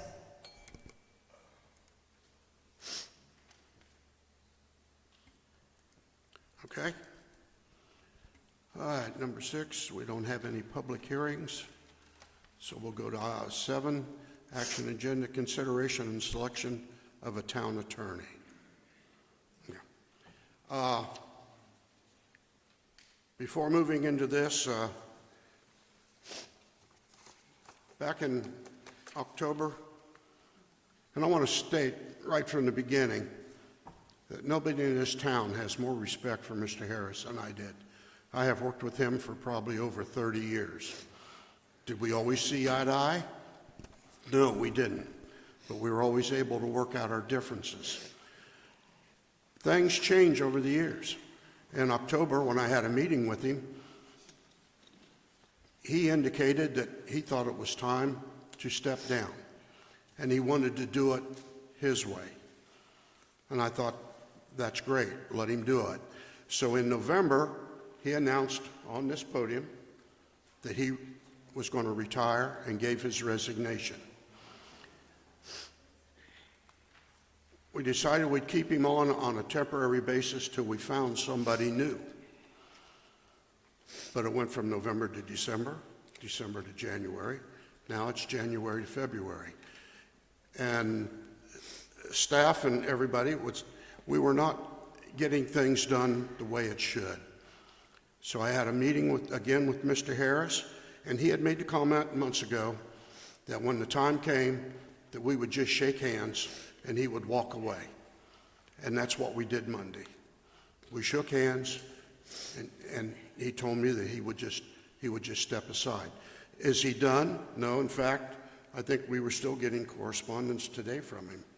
So he's still our attorney, but we are in the process of looking for a full-time. I've been told over the past few days that I fired him. I'd like to find out who put that out there. Firing never came into the picture. Mr. Harris, on his own, resigned and retired at the same time. I always feel things happen for the best. When I took this job 20-some years ago, I told everybody that the decisions that I make may or not be in the best interest of you, may or not be in the best interest of you, may or may not be in the best interest of you, but it's going to be in the best interest of the town. And the town needs to move forward. We need to hire an attorney that's going to be here forever. Well, not forever, but for a long time. And that process has been started. The rhetoric you heard tonight is attacking me personally. That's fine. I've got broad shoulders. I can take it.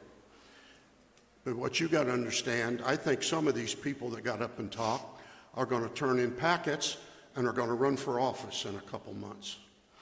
So of course they're going to want to attack. That's the only way they're going to get elected.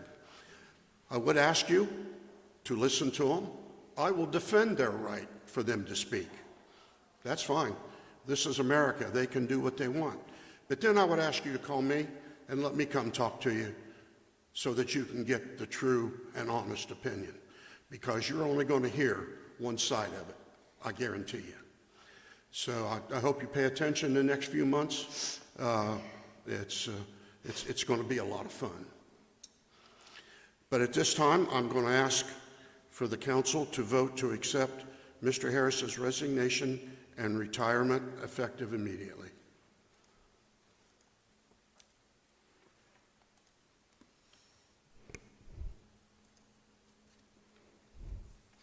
I agree. I mean, it's not been easy for what's been going on.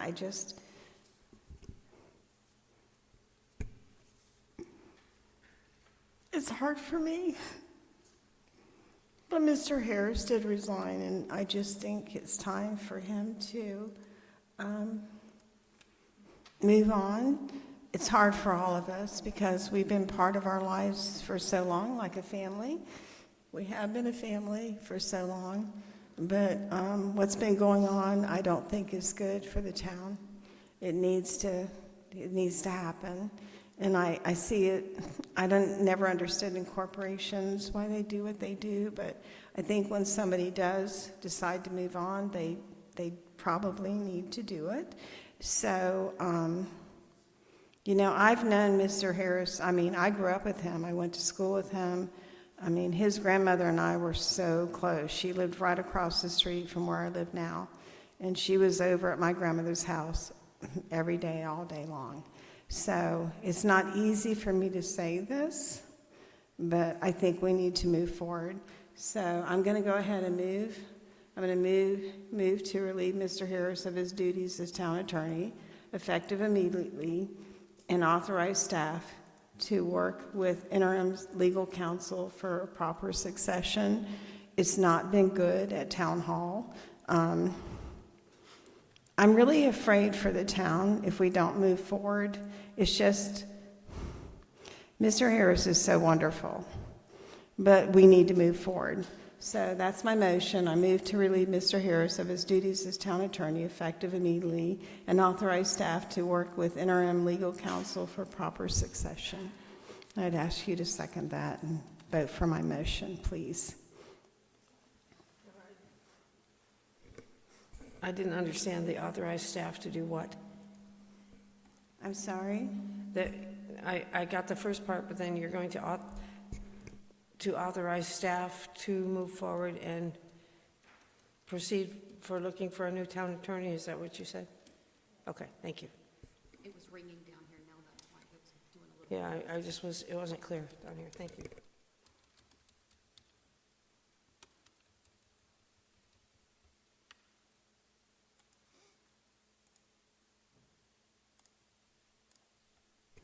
I'm just going to add that when somebody goes to the state attorney's office and names 3 of our staff as violating the Sunshine Law, we have 2 other legal opinions that that's not true.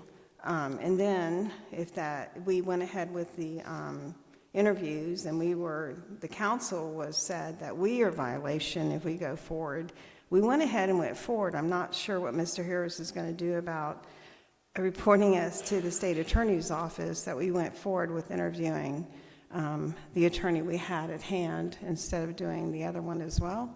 But I'm just saying it's gone down to that, where staff is being turned in as violating Sunshine Law with the state attorney's office, and this council has been accused of violating the Sunshine Law if we went forward with the interviews, and from what I understand, everybody did. So according to Mr. Harris, we're all in violation of Sunshine Law, including our key staff, which is our clerk, our town administrator, and our financial officers. We're all in violation of Sunshine Law.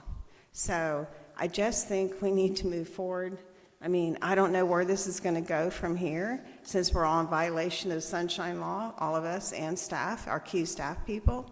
And Mr. Harris has made this move, and I just think it's time to move forward, and God bless him. He has been so wonderful, everything he's ever done for this town, and I know he has a heart for it just like me.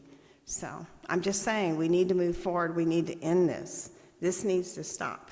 Right here, right now, today, unless we get into further litigation that either all of us have violated the Sunshine Law and key staff have violated the Sunshine Law. Mr. Harris has pushed that to that point, and I don't think that any of us have, and we have 2 legal opinions that say we haven't. So what I'm saying is, let's just move forward, let's celebrate, and I'm saying let's celebrate his retirement. I don't know why people don't think we wouldn't celebrate that. He's done a lot of good for this town for a long, long time. So let's move forward. Let's just get a new attorney and celebrate Mr. Harris. I'd like a second, and let's move forward. This is a sad time, and I've known him for about 20 years, but I will second it because we do need to move on.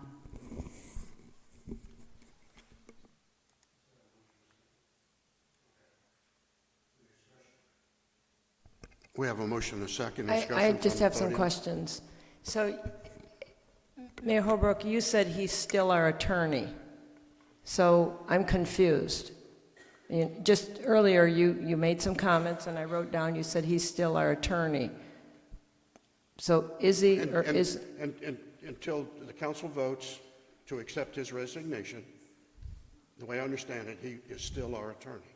Even though he has resigned and has retired, the council still has to vote. So, because earlier I heard as of last Monday, he's not our attorney, so are we like ratifying? Well, I don't know who you heard that from.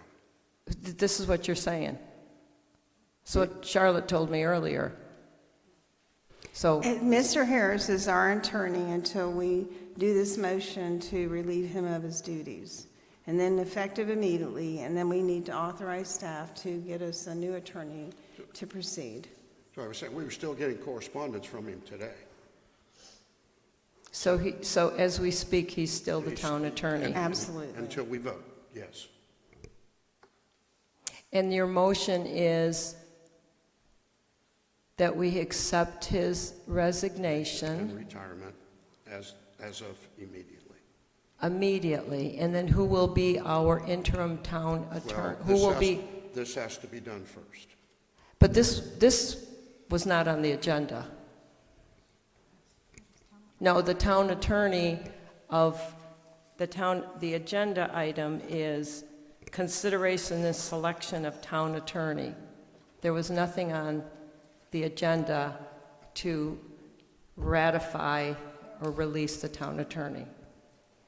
And so I'm trying to understand Councilwoman Worley's, because it's two-sided. One is to accept his resignation, and the other is authorize staff, but that's the agenda item. I'm just kind of confused as to the order of the way things are being done. Okay, it's consideration and selection of town attorney. That's what we're doing right now. So consideration and selection of a town attorney. I'm saying the selection is that we remove Mr. Harris of his duties of town attorney effective immediately and authorize staff to go ahead and work with interim legal counsel. We can still go ahead and look at what's going, this is just to remove Mr. Harris.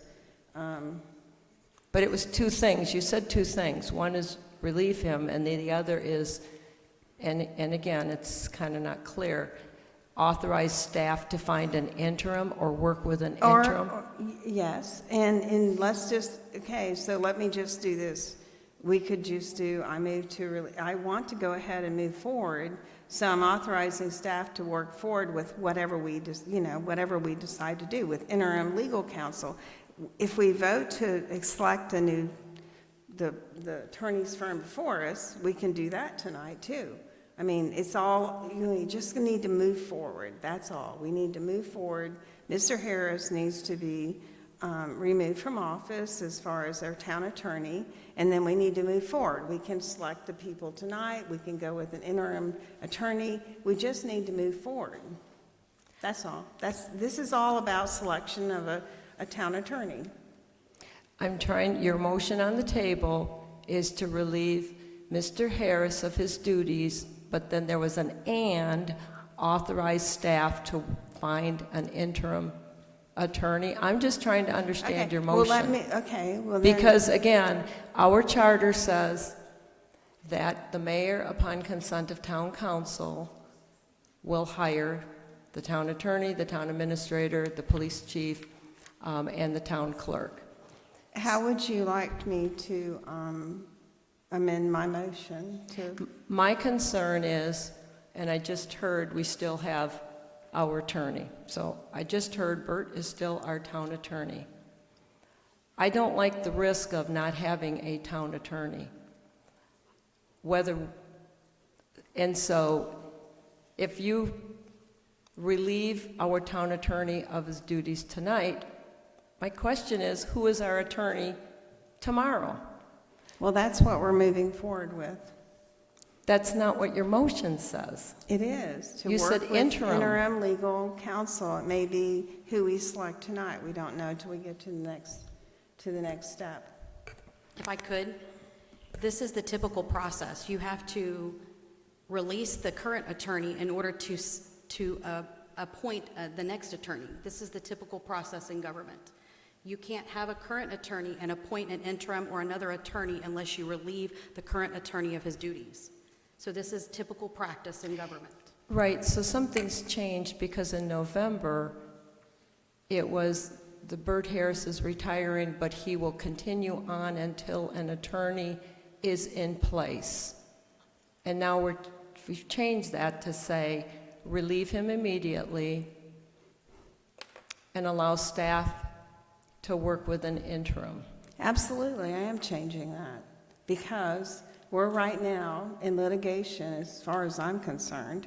Mr. Harris has accused staff of violating the Sunshine Law, and if we had proceeded with our interview, which we did, with further staffing, he said that we were all in violation of the Sunshine Law as well. So we're in litigation with Mr. Harris as far as I'm concerned. He said he's not backing down. He said we are we just violated the Sunshine Law, according to Mr. Harris, not according to other legal counsel.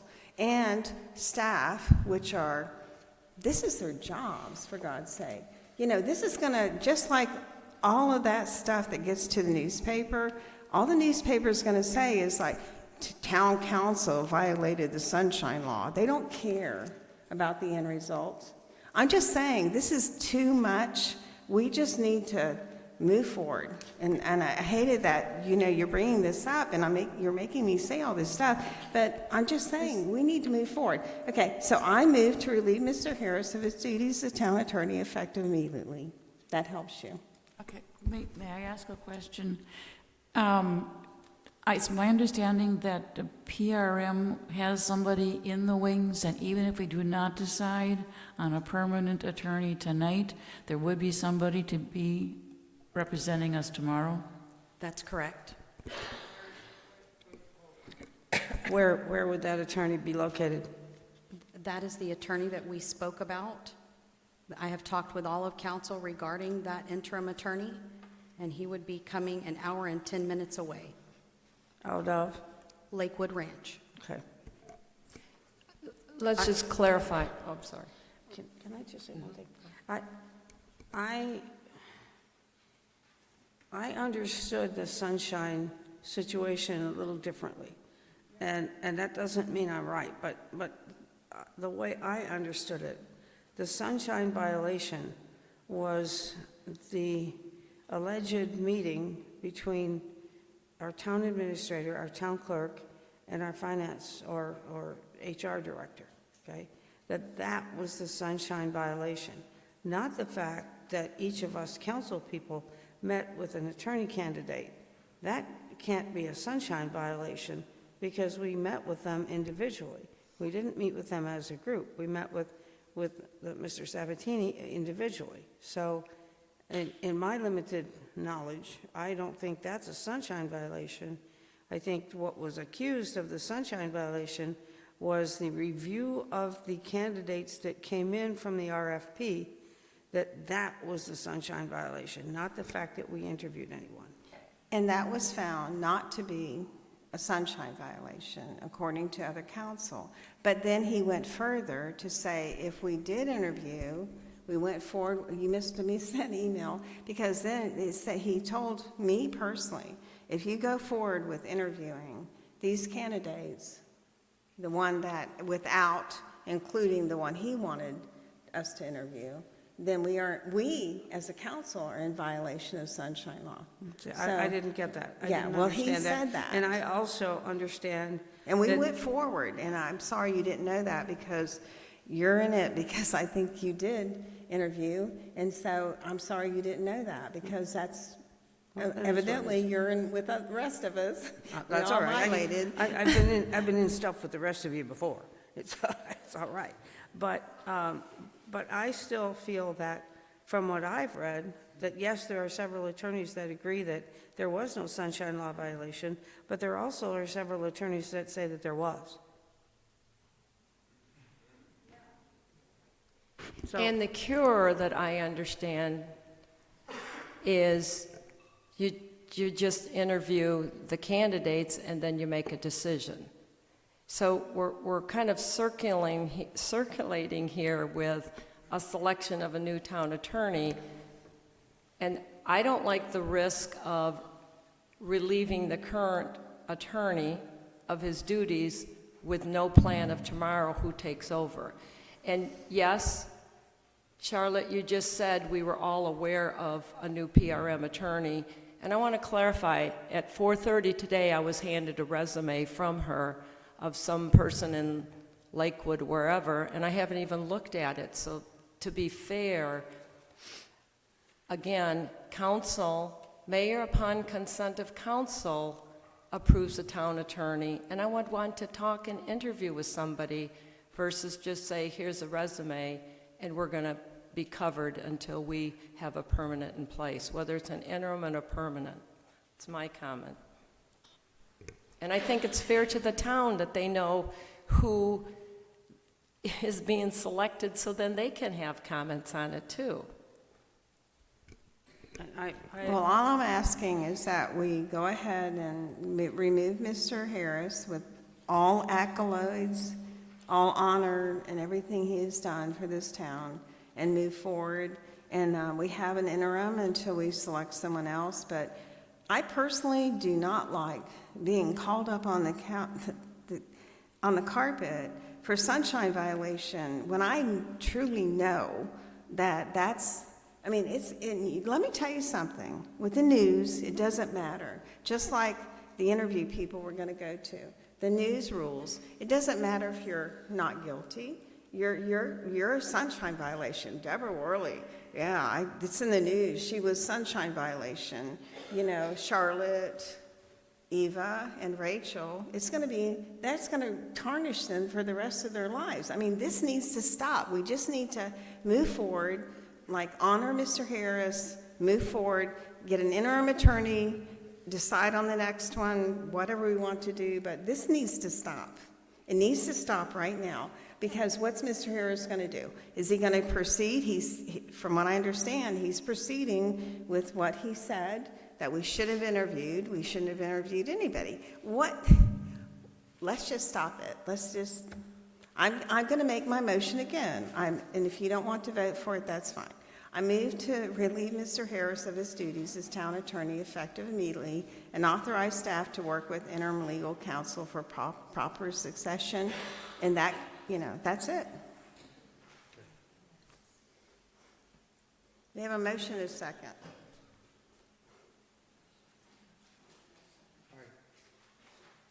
Is there a second? We have a motion and a second.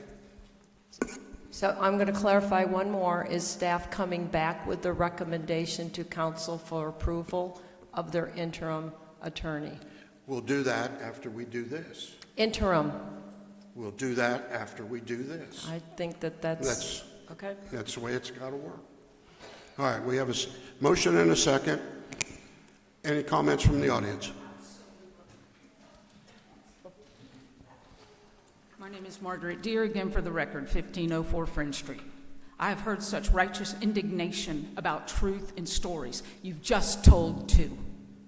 What are the semantics? You are going to relieve the gentleman of his duties, or you are going to accept his resignation. They may not be the same. I don't think you would find anyone in here that would disagree with me. Ms. Worley, you have brought up information that no one here is privy to. You talk about airing dirty laundry, ma'am, you have just done so. Semantics matter. You're concerned about sunshine law following these employees all their lives, and yet you don't take into consideration, as you cried, now we're going to relieve him of his duties? Ma'am, that's disingenuous. It can't be both. And for you to stand up there and say that, oh, he resigned or whatever, which is it? And we can't have this, and you want it to just stop. You want it to just stop your way. You didn't ask any of us. It just needs to stop. What needs to stop, ma'am? What exactly needs to stop? What needs to stop is the rhetoric and the lack of truth and transparency. What exactly happened Monday, February 2nd, between the mayor, the town administrator, and the town attorney? No one here knows. There are three sides to the truth: his, hers, and the truth. None of us know which it is. None of us, except those two individuals and the town attorney, were in the room. We've all heard the innuendos. We've all heard the rumors, and we all know it's ugly. But sweeping it under the carpet the way that seems fit because you think it needs to stop is just wrong. Thank you.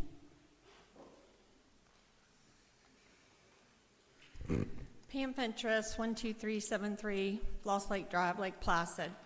Kind of going to be hard to follow that one. Throughout the years, I've sat here in the audience at council meetings, utilities, LPA meetings. Bert Harris has done more for the town than any other person here, granted. However, it seems to me people haven't been at the last several meetings. It's not sustainable. Bert's the one, as far as I know, that sent in the retirement letter. He's the one that announced at the podium he wanted to retire. So you follow on the process. So I'm not sure right now you're saying you won't accept his resignation or his retirement letter, because that's what it's kind of sounding. I just find it highly ironic that a lot of the people that spoke tonight, not all of them of course, for years have pretty much hated Bert Harris. They have come up here to the podium and talked so poorly about him, and now Bert can do no wrong. And that's just not the truth either. And I'm just so sad that we are tearing down our town. I am so sad for the town of Lake Placid because we're picking sides. Bert's side, not Bert's side. I'm for the town of Lake Placid. That's whose side I'm on. But, and I'm sorry that Bert's not here, that he has medical issues, but I think it's really unfair for people to come up here and to think that what happened at the last meeting, the meeting before, what's been happening. I go to utilities meeting. Many a time Bert has pulled agenda items the day of. So, and if something happened on Monday or Tuesday or whatever, I don't know about it, I don't need to know about it. Council maybe should. You don't want to get sideswiped at 4:30 in the afternoon, but things are unfolding quickly around here, or it seems we're spinning out of control.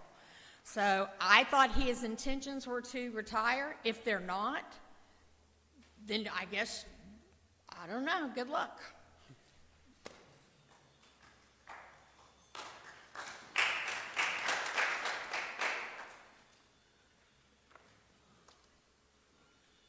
Marlene Barter, 760 Sunset Point Drive. How many attorneys responded to the RFP?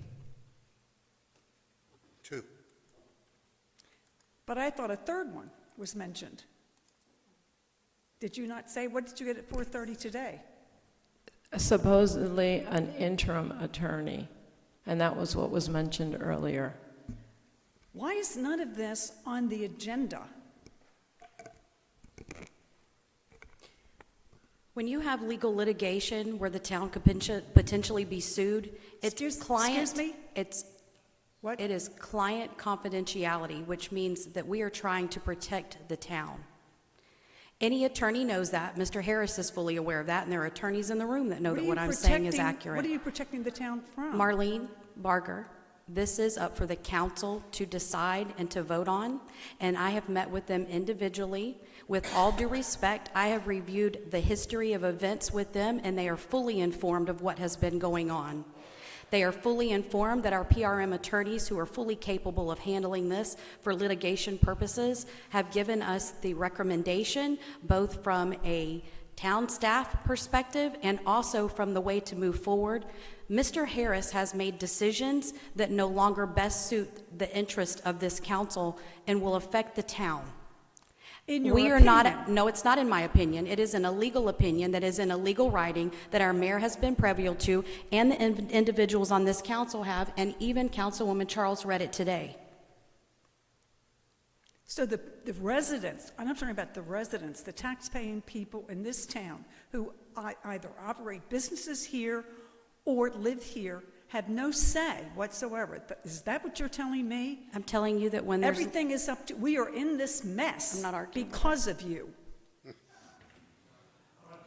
We are in this mess because of you. And I don't care what Pam comes up here and just says, oh, wow, you're doing a wonderful thing. She doesn't live in this town. She's not paying taxes in this town. She doesn't own a business in this town. We are trying to figure out is who's our attorney now, and why are we getting rid of an attorney before we have a new attorney? That's the crux of what we're trying to do. Why are we saying, no, you're no longer here, Bert, and we don't have attorney for tomorrow? I don't get it. There's no sunshine on this at all. Ms. Barger, I just explained it to you, and I didn't No, really you want didn't. to do that. You Yes, I explained did. what you want. No, Yes, you did. You explained what you wanted. You didn't explain what the town needs. Why are we getting rid of Bert Harris? I thought the mayor signed his paper. But no, he's not. You just want to now bring it to the council. Why are we getting rid of an attorney that we have when we haven't selected a replacement? That was the agreement that you all agreed to. well, I tried to explain that. You think this is easy for me, and it's not. I love Bert Harris. He's been part of my family my whole life. So this is not easy for me either. Trust me. So let me get it clear one more time. When I said that there is an attorney from PRM from Lakewood Ranch that is available tomorrow, so we will not be without an attorney, is that correct? The way that it works is we have to relieve Mr. Harris of his duties. We would then hear the Sabatini law firm, who is waiting in the audience because council so directed for us to proceed this way. And it would go up for a vote. It would vote up or down. At that point, it's on the agenda for another vote to put them in as interim, if you so decide to do so. And if not, the PRM attorneys have recommended attorneys to us that you can make a vote on to put into office or into legal services for us immediately. I would just like to say that I appreciate a law firm out of Lakewood Ranch recommended by our attorneys. However, I think it would be prudent to consider a local attorney as well. And so when we get to that point, I'll make that point. Well, we just need to make a motion. I have a motion and a second on the table, so we need to do this before we can move forward. I think there's still more discussion. So Charlotte, on what you just said, is just for clarification, Councilwoman Eberhardt, it's not a PRM attorney. It's PRM recommended someone. And again, it seems like this is backwards. Maybe we need to table this because he's continued to be our attorney, as the mayor said, and that we talk about the next one, which is the replacement attorney or the interim attorney, and then that decision is going to be determined on when Bert's resignation is in place. Do you not understand? I do understand. Do you understand you're included in the sunshine violation? You said I do we not just see it did. the same. I read the letter at 4 o'clock today, and I do not see it the same. I think what the letter said, as far as the recommendation to cure the concern, is to interview and to make the decision. and that's Councilwoman what we're Charles, when doing. there's legal litigation, you're not supposed to continue making comments on the record. I am not. You implicate yourself. I am responding to Councilwoman Worley, who's continued to talk about this. Okay, And I'm well, I'm saying done I don't talking. see it the same as she does. Okay, I'd like to call for the vote.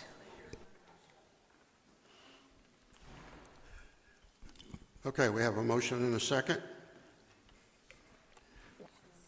Bring it back, poll the council. Councilmember Worley, Yes. Councilmember Eberhardt, Yes. Councilmember Hayes, No. Councilmember Charles. No.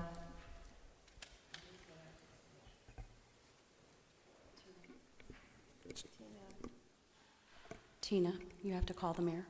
I'm sorry. Mayor Holbrook, Yes.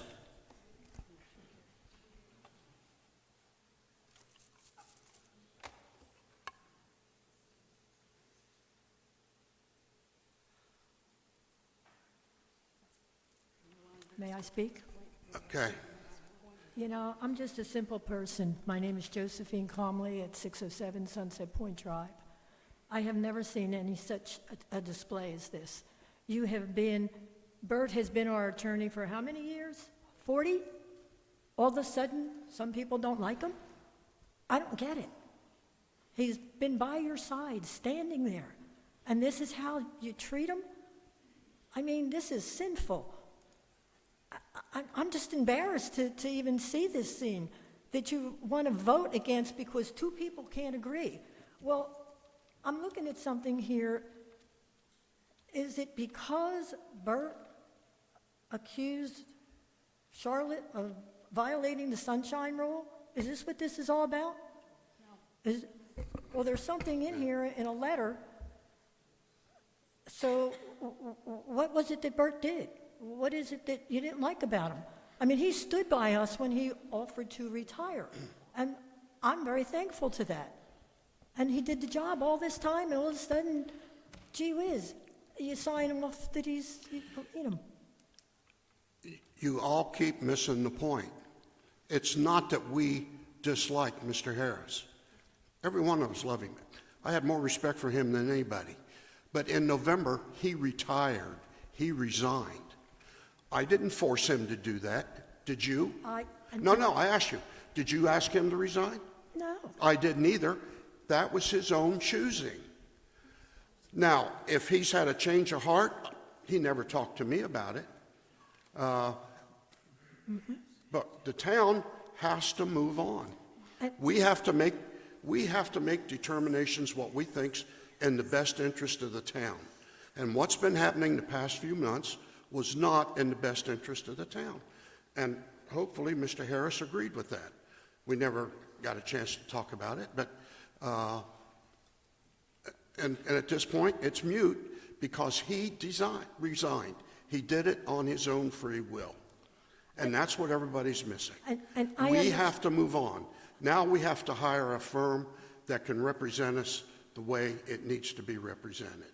Okay, but at the last meeting, you actually asked him, did you want to stay on? So this is why this is such a surprise to all of us. And he said yes. Wasn't the last meeting, that was in November. We agreed to have him stay on till we found a replacement. But this is 3 months later, and it's still dragging on, and him and I shook hands, and he left, and it's over. And listen, I don't know how else to say it. I didn't cause him to leave. You didn't cause him to leave. I wish he was here. I don't know what he would say, but he did resign. He did. It was his own free will. But we could certainly use his knowledge as far as when you choose an attorney. I mean, after all, he obviously did a good job. He did. You He's know? got the world of knowledge, and You know, I was hoping just wish you would. I was hoping we could still use that in the future. But with all this negativity, I don't know that we could ever rely on him to come back for time's up. So, but again, we didn't cause him to resign. He did it on his own. Okay, thank you.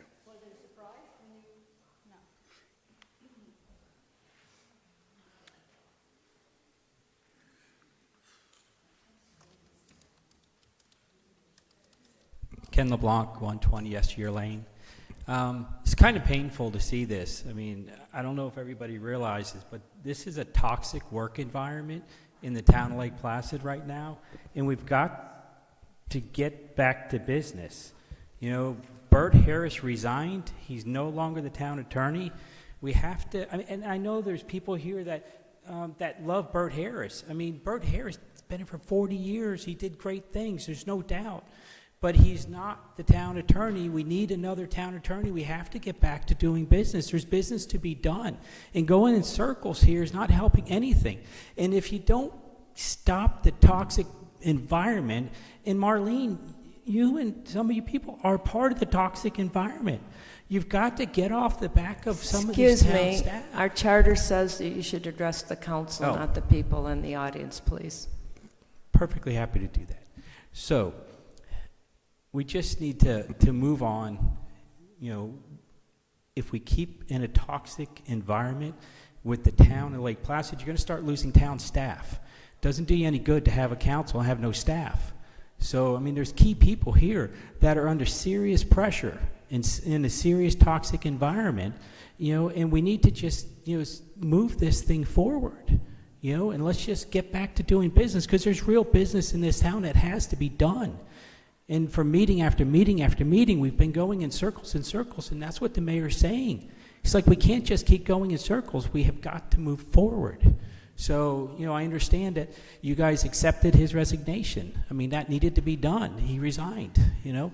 He's going to, I don't know if he's going to retire, but, you know, he's resigning from the town, you know, staff. But let's just move forward. That's all, right? Thank you.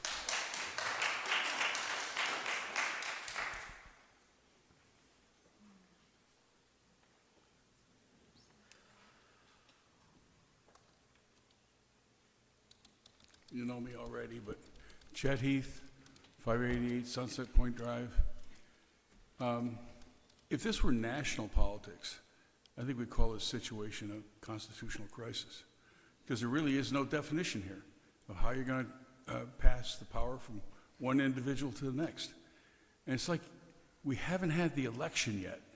We haven't determined who the primary person is who will assume power, but we're going to get rid of the guy who's already there. We don't do that. That's not the way our Constitution is designed. We need to have a decision about who will be the next person to assume this responsibility. Then we need to set a date, and there will be a transition of power, and it will be formal. That's how our country works. All I can say is I think you need to define a process before you execute it. Thank you.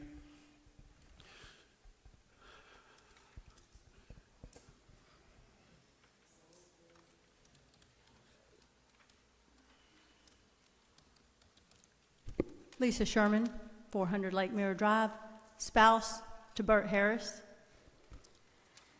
I have been coming to the council meetings, the last several, when it first came up about replacing the town attorney and the two resumes that were received.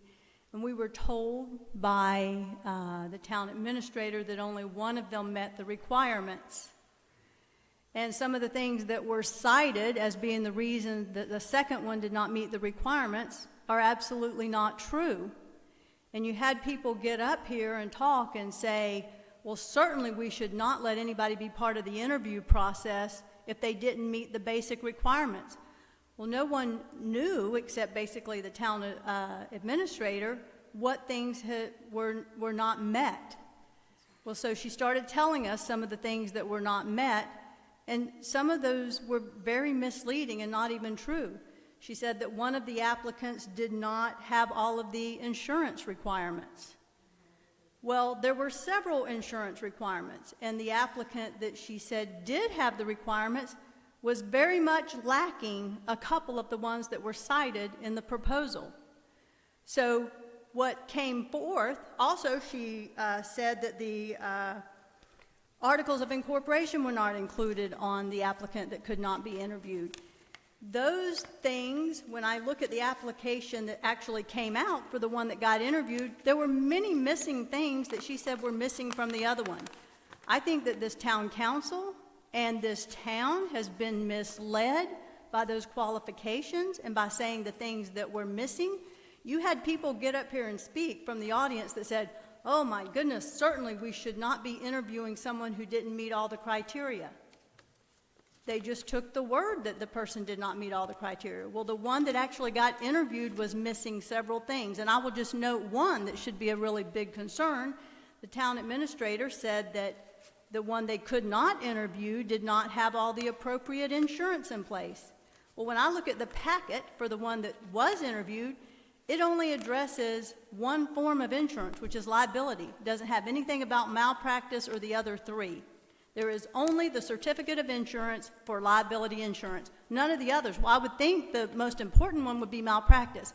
So either it was left out of his packet or he didn't have it. Which is it? So we only interviewed one because of all the things that were missing. I think that this town and this council may have been misled about that. And there needs to be some thought to that. You have hinged everything on what the town administrator and her staff decided was there and was not there. So I think you should have had an outside party, someone who didn't have a vested interest, to impartially review those. Thank you.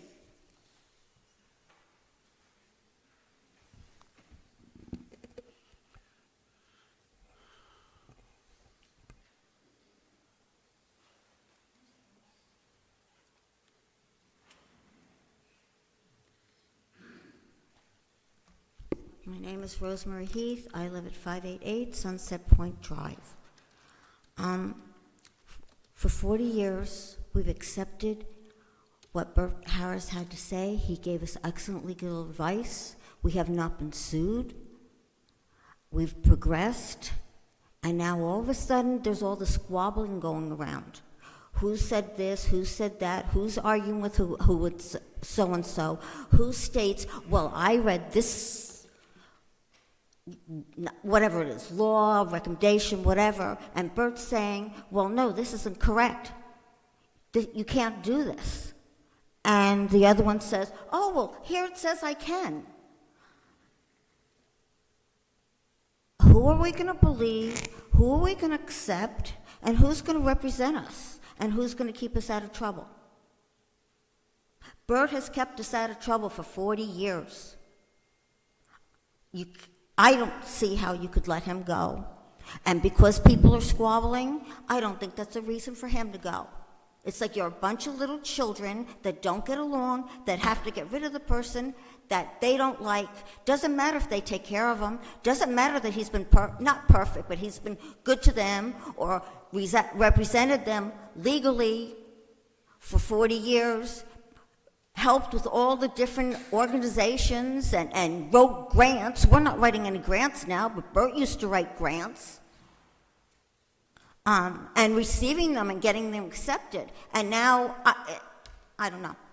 I think you're all wrong. I think you're all foolish. And I can't believe that you're up there squabbling the way you are. And you've got some people that are smart, that are trying to justify what's being done, and they're being completely ignored. And the mayor always makes the decision towards.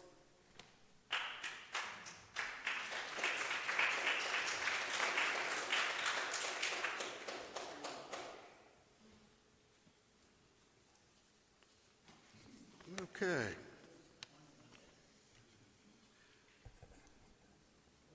We've got a couple different options here. Upon Mr. Harris's resignation, as you heard, an RFP was put out. And it was put out, where is that?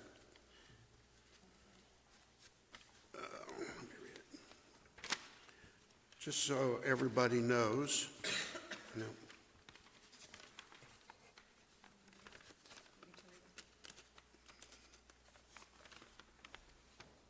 that's not it. I don't have it. It went out on BidNet. Anyway, it went out on BizMat. Several attorney firms were notified, I think personally. It was put out many different places. And after all of that, we had 2 firms that applied. There again, you've heard pros and cons, but the RFP was, I thought, pretty specific on what it asked for and what was required by the firms that participated. One firm sent in everything. The other firm did not. To me, it sounds like now, because the one firm was eliminated, all of a sudden, there's some people that want to change the rules. I'm totally against that. We have had these RFPs in effect for years. They've never been questioned until now. And staff was put on the pedestal. 3 or 4 people were accused of violating the sunshine. And frankly, we had to put 6 attorneys on it to get legal advice that showed they did absolutely nothing wrong, that everything we did was perfect. They even looked at the recordings of the minutes to see what was said and how it was said. And they came back with that the RFP was fine, There was no sunshine violation, and therefore we should proceed. Now, this council can do whatever they want to, but I'm telling you, I think it's totally wrong to change the rules halfway through the game just because you didn't get what you wanted. And I'll sit here and tell you right up front, Michael Durham was my top pick. He was.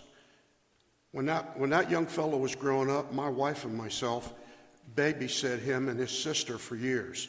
They lived across the canal from us. His grandma and grandpa raised those kids. And Michael's a great guy. I really like him. But that doesn't mean I should break the rules. And I'm sorry, that's just the way I feel. You guys can do what you want to, but we've got a motion to appoint the Sabatini Law Firm. They were here. They met with staff for what, 8-9 hours? And we even notified John from the newspaper to come down and interview him. He wouldn't do it. He didn't do it. But the articles you see in the paper are all negative. They are all negative on Mr. Sabatini. But what everybody's forgetting is we're not hiring just Mr. Sabatini. We're hiring his law firm. He's got other lawyers. Mr. Sabatini, if we hire him, may not sit up here. Mr. Gavin, yes, he's one of his attorneys, and I believe there's another one. I'll let him get up and talk in a minute. But, oh, his wife, that's right, yes. And his staff. He works for a lot of great cities in Florida. I think City of Frostproof is one of them. I can't remember all of them, but we can get into that. But it came back, everything they submitted was fine. Michael didn't do that. He chose not to send any references. Client attorney privilege, which is fine. I can understand that. But that was against the RFP. The insurance asked for liability insurance. It didn't ask for, what was the other one? Malpractice.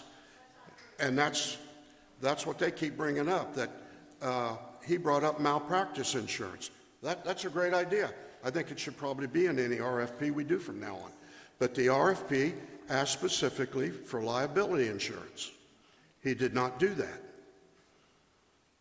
There were several items that he left out. Why? I don't know. I've not talked to Michael Durham. I haven't seen him in years. But the fact is, these two firms were the only two that submitted applications, and out of the two, Sabatini was the only one that fulfilled the everything we asked for. So we have a motion to appoint the Sabatini Law Firm, and no. Oh, okay. Yeah, I was reading, sorry. Yeah.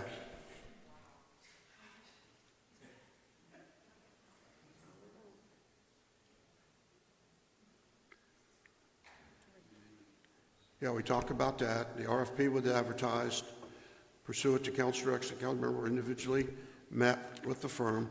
Given the town attorney's requirement and need, okay, council was asked to consider the appointment of legal counsel. Again, this council can do what they want. But personally, I think you're going to lose face if you don't follow what we have had in effect for years. And that's just I would like to hear from the firm, and I think they're present now. Please. May I speak Could first, we? though? May I speak? speak first? Or should No. It's, So after we could hear from the Yeah, firm and once we get discuss done it here. up here, please. So, I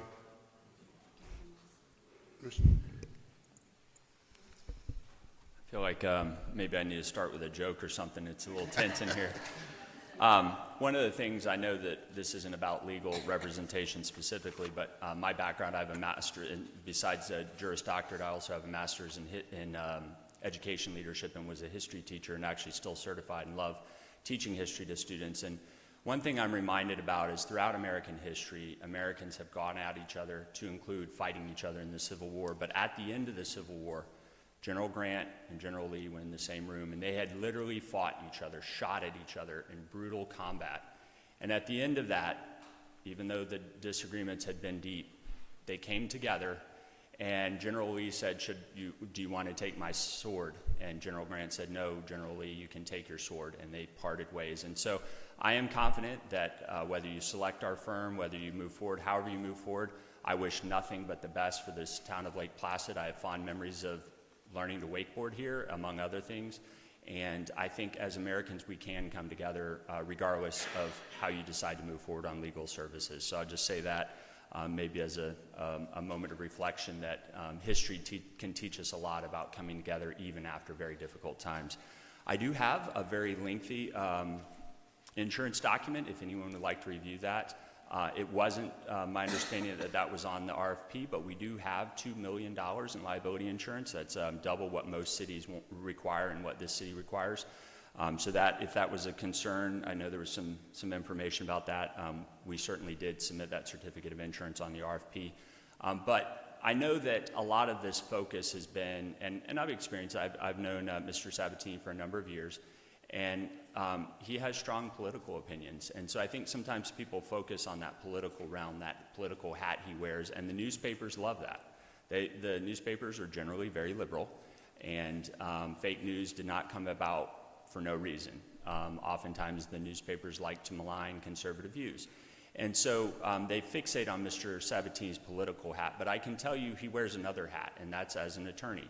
He and his wife are both up for board certification as local government attorneys, and that is a testament to their time serving multiple clients. We currently have 3 city clients: the city of Edgewater, the city of Frostproof, and the city of Lake Hamilton, and we serve them honorably with no issues, and they don't have a concern about Mr. Sabatini's political views. He doesn't interject that. Because our role, if we are selected as an attorney in a city, is not to be a policymaker. It's not to give our thoughts on our political views. It is simply one thing: to give you our legal opinion on what should be done and what is legal. That is irrespective of who hired or fired us. That is irrespective of who we like or dislike. All those are aside, and all 5 members of a council, in this case or in other cases, become our client. And that is a legal obligation that we have. When we swear in before a judge, we have that legal obligation. And I know you have a lot of decisions tonight to make, and I don't envy your position. I've sat in your position. I was a 2-term city council member at the ripe old age of 22, and then went on to become the youngest county commissioner in the state of Florida and served 2 terms on the county commission, and then had some military service interwoven in there, and I went on active duty for a number of years. I'm a major Army National Guard officer and intel officer. And then am practicing law now in local government. But what I can tell you is this, that there are a lot of different possibilities here. If you, however you decide to move forward, we could serve as your interim. And the advantage of that is it's sort of like a free sample at the mall. I mean, if you remember those, I do, or at Costco. I like to go and just wander around and get free samples at Costco. And you get the opportunity, if you don't like us, just get rid of us. I mean, we won't fight. We serve at the pleasure of the council.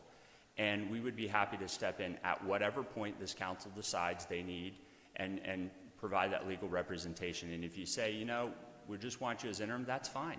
In fact, an article that's been mentioned a couple times was the city of Treasure Island. And the city of Treasure Island had some internal turmoil, some other things that if you Google you could see. But what's interesting is after the article where there was a parting of ways with the city of Treasure Island, I actually served as their interim attorney, officially their interim attorney, for 3 or 4 months and guided that process as they found another firm. And it was a smooth transition, and that firm is doing a great job. We worked with them on that transition. So I guess I'm happy to answer any specific questions you guys have. We have 3 attorneys, 2 paralegals, and we're continuing to grow rapidly. So we anticipate in the next month or 2, we don't have a hard and fast timeline, but very soon hiring a 4th attorney. And so the reason for that is because we want a team to support you. We hand out our cell phone numbers. We did this in the interviews. I think Councilwoman Hayes, I had a Edgewater City Council meeting I had to go to, so I wasn't able to meet with you, but I got to meet with each of the rest of the council individually. And one of the things we pride ourselves on, affordability and accessibility. And as I've been in this meeting, I've had several calls from Edgewater City Council members that I'm going to handle on my drive home tonight and talk to those folks. And we love that, being able to share and provide that. And what they will do, and often other council members will do, is they'll often say, what do you think about this policy or this policy? And we'll share maybe off the record if they really want us to. But on the record, sitting on the dais, our job is not to push anyone's agenda. Our job is to tell you what you legally can do, give you legal options, and then let you guys decide what you want to do. And that's our promise, that's our commitment. That's my commitment. If I had the honor of sitting in that chair and serving, whether in interim capacity or whether full-time, and I know that's the commitment of the rest of the firm. So with that, I'll shut up and answer any questions if you have any, but I think there's several paths. Interim for a time until you, as you're evaluating, there's some options there. Thank you. I have some questions. I did not get to interview with you. So, first of all, have you passed the board? The board? So I'm not eligible. So the way the board works is that they go before, first of all, a lot of attorneys aren't necessarily board certified. So the answer is no. Well, I've passed the bar, but the board, I'm not even eligible for the board yet. So you have to have a certain number of years as an attorney in a specific realm, and then you have references, and it's a packet and that kind of thing. So it's not required to practice. It's sort of like a cherry on top of colleagues recognizing you, but it's not a requirement in any way to be board certified. So are you board certified in government?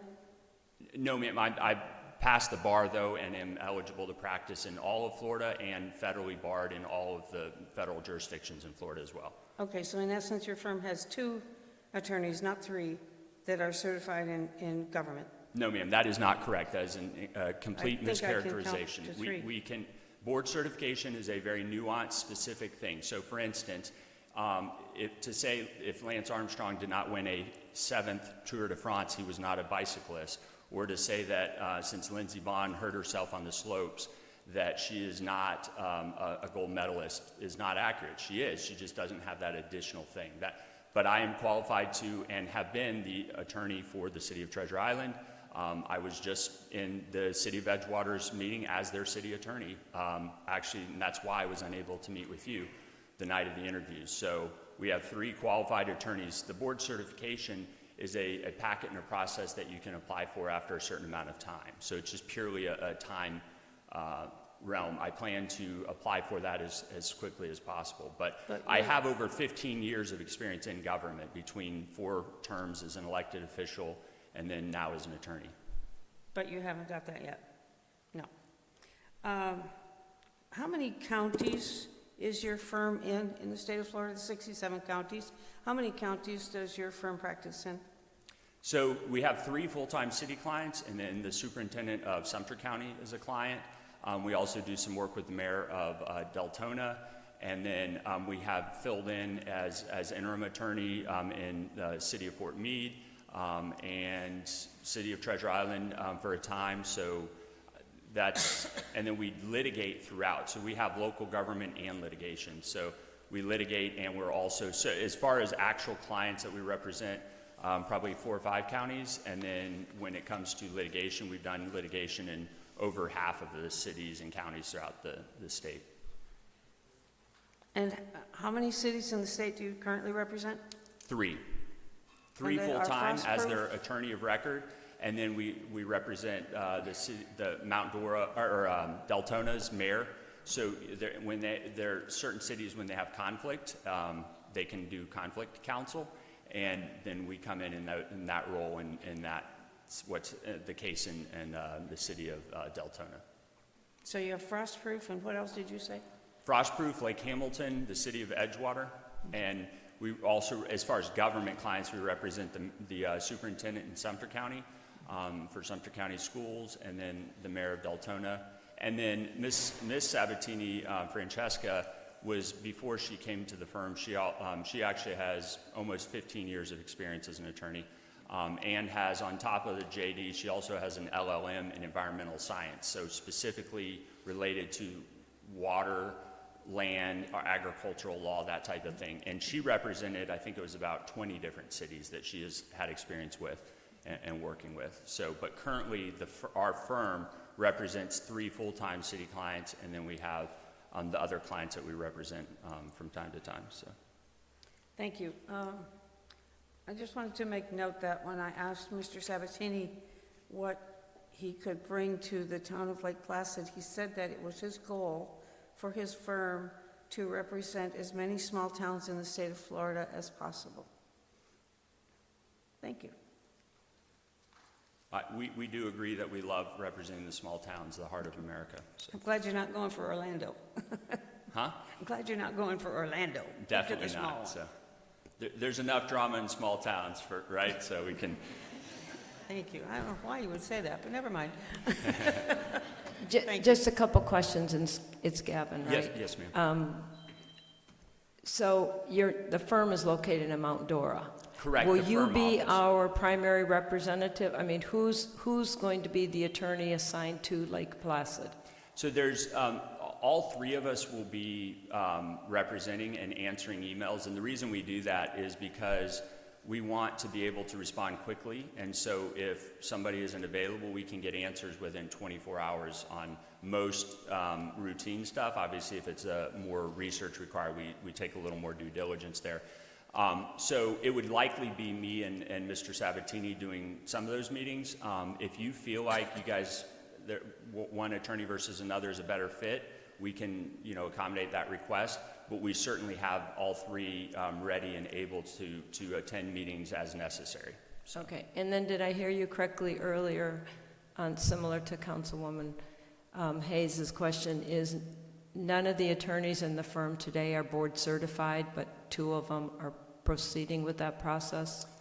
2 are currently proceeding, and there's actually a lot of, probably over half the cities in Florida are represented by attorneys who are not board certified. I think it would be a mischaracterization to say that is a requirement. It's not. And we're a part of the Florida League of Municipal Attorneys Association, and about half aren't. I don't have the exact numbers, but board certification is, again, a nice thing to have, but it's not a requirement. And in fact, they're, Supreme Court justices, many of them are not. U.S. and Florida and U.S. Supreme Court are not board certified in anything necessarily. So board certification can be helpful. I don't know whether your current attorney is board certified or not, one way or the other, but I know that there are plenty of cities throughout the state that do not have that. The requirement is to pass the bar, be involved in local government. We certainly specialize in local government. So. And then you passed the bar recently, right? December 2024? In February of last year. Okay, so you're 1 year? Yes, ma'am. And then Mr. As an attorney, but about 15 years in government. Yeah. But as a Florida attorney. And then Mr. Sabatini is 7 years? 7 or 8, something like Okay. that. And Ms. Sabatini's like 13, 14 years and has the master's in law on top of the Juris Doctorate. So she did the Juris Doctorate and then went on to specialize in environmental law, specifically in agriculture and land-related LLM in law. And then just on the pricing, because you're, 200 miles away, 100 and some miles away up at Mount Dora, is the pricing including the travel or when the meetings start in that? Because we've got a lot of meetings. Absolutely, we never charge for travel. And I'm going to say this 3 times because this seems to, no matter how many times you say it, people still mischaracterize it and love to say, well, they live a little bit away, so they're going to charge for travel. We do not charge for travel. We do not charge for travel. We do not charge for travel. None of our cities.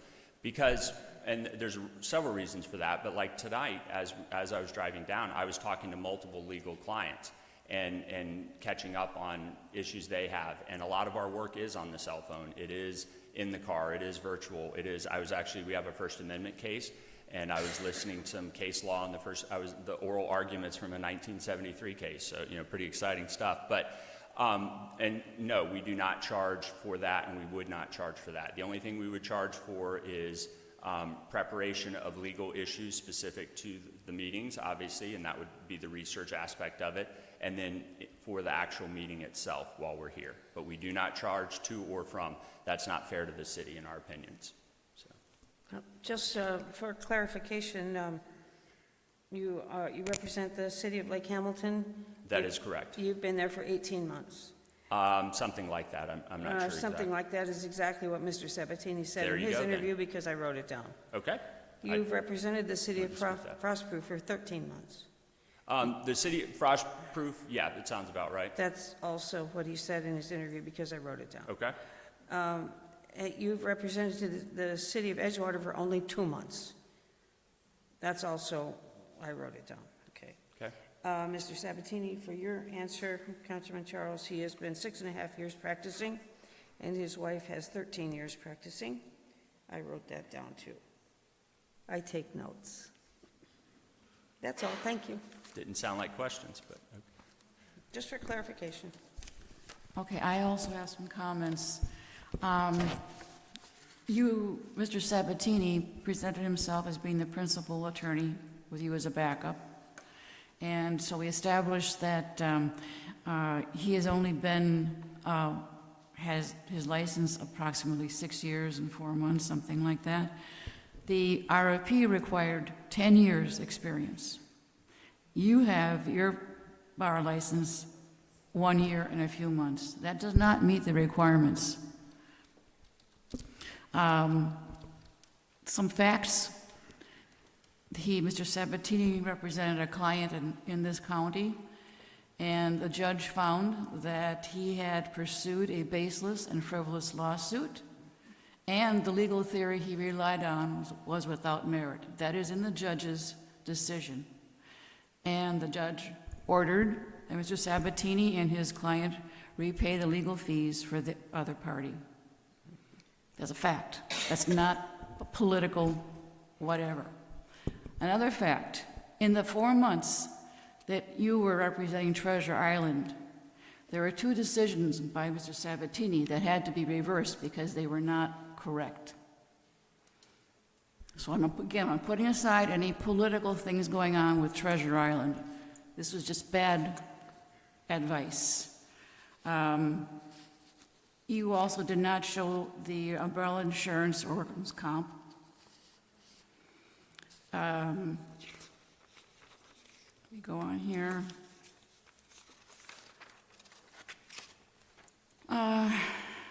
Here we go. In his term, when he was in the House, in the Florida House, he was excused. He had unexcused absences. The Rules Committee Chairman, Paul Renner, who was the House Speaker designate, sent Mr. Sabatini a memo notifying of his removal from a committee for absences. And quote, "It should also be noted that of your 21 committee meetings over the 6-week interim, you have been absent for 13, 9 of which have been excused." And Mr. Renner added, "Of the 5 meetings of the Children, Families, and Seniors Subcommittee, you attended only 1 meeting." That's not a good record.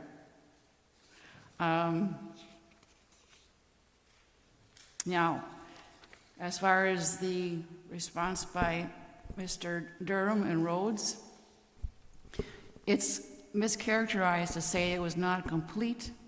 He provided an extensive list of references. All he left off was names and phone numbers. He also said he would provide those names and phone numbers if requested, if they came to the final. He did not provide all the insurance, that's true, but he also stated he would get the insurance, whatever was required. the RFP allows for waivers. So I would suggest that we waive the format of his response on references. I cannot vote for Mr. Sabatini, even as interim.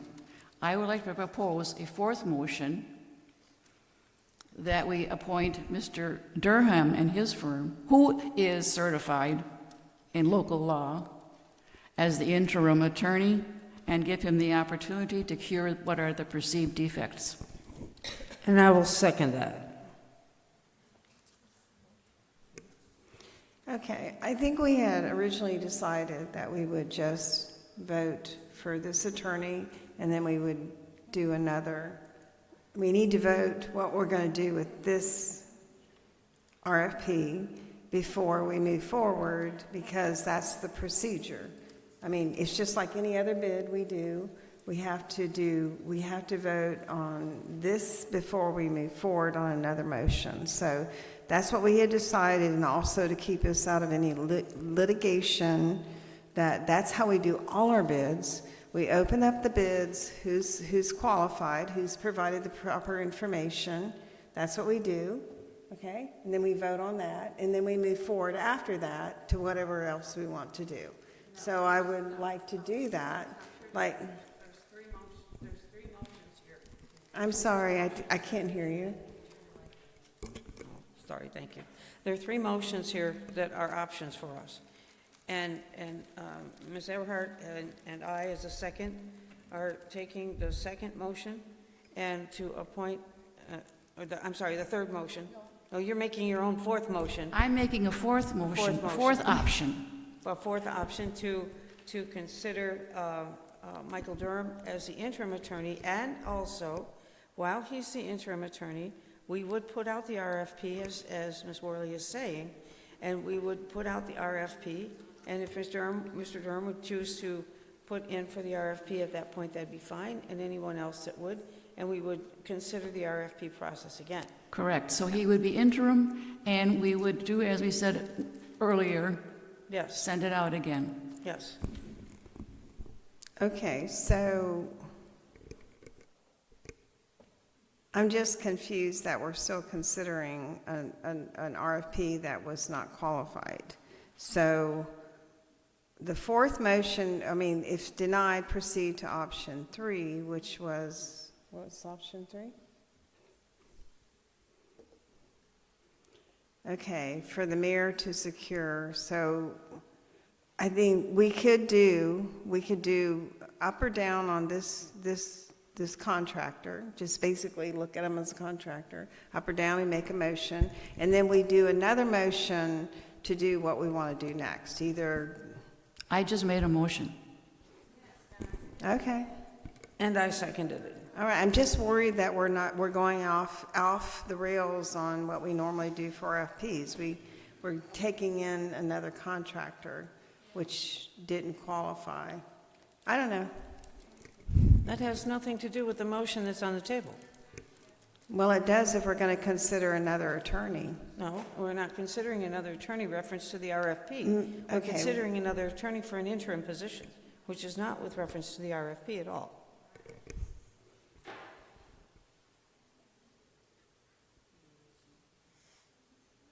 Well, I just don't want us to get in legal trouble. I just want us to, like we opened a bid, yes or no, and then we can make another motion. I don't know. I don't care about the motion. It's just... This is, having Mr. Durham's firm as interim is no different, in my mind, than if we would take as an interim attorney the one recommended by PRM. Okay. I totally agree. And, Councilwoman Eberhardt, I kind of had that same comment, that the RFP actually says that the town of Lake Placid reserves the right to waive any irregularities and reject any and all proposals.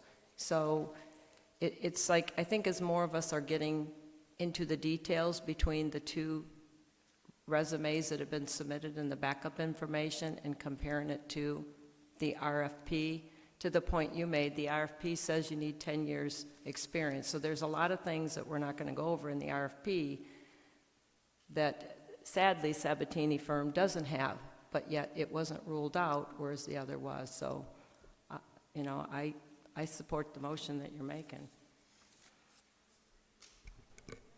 I think maybe, Mr. Mayor, could I comment on the 10 years? I know you guys are going to vote our firm down anyways. I can see the writing on the wall, but I do think it's important, since this is a public meeting, to correct the record, because I don't want it on the record that our firm did not meet the qualifications, because it did. One of our attorneys alone has 13 years of experience. That meets the qualification. An RFP is not required that each attorney in a firm meets the qualification. Otherwise, it would be impossible for a firm to bring in a new attorney, because that new attorney would not meet 10 years of experience. So as long as one of your attorneys meets the qualification, then it meets the qualification. So I know you're going to vote it down. I understand that. But I want the record corrected. Our firm did meet the 10-year requirement, and to say otherwise is just not correct. Thank you. Since I made that comment, let me just clarify. I appreciate that. I guess it was the understanding I had that the attorney that was going to be assigned to us was 6 years. And then second is just in the RFP, it says 10 years, but then later it says 5 years. So sure, he meets the 5 years, but is it the 10 years or the 5 years? So there's different inconsistency in the RFQ in the first place. I think maybe I'm almost scared to ask this, but I think maybe I should ask Mr. Rhodes if he is cool with Mr. Durham even being considered for an interim town attorney, because he is in your firm, right?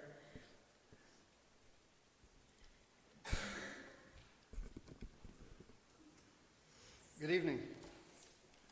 My name's Cliff Rhodes. I'm the principal and only owner of Clifford R. Rhodes, PA. Michael Durham serves as of counsel in my firm. That means we affiliate.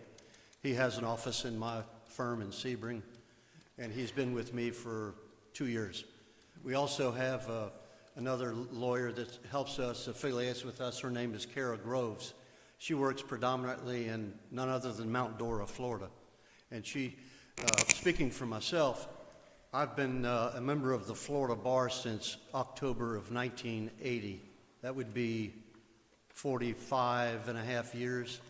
Michael Durham, I understand. I didn't realize this would be the time for interviews, but I'm going to suggest maybe that this board select a committee that conducts interviews of attorneys in the sunshine. That would be, by my way of thinking, how this process should work, whether it's interim or permanent. I would like to think that Bert Harris would be willing to come back while that process occurs, if he is no longer the town attorney at this time.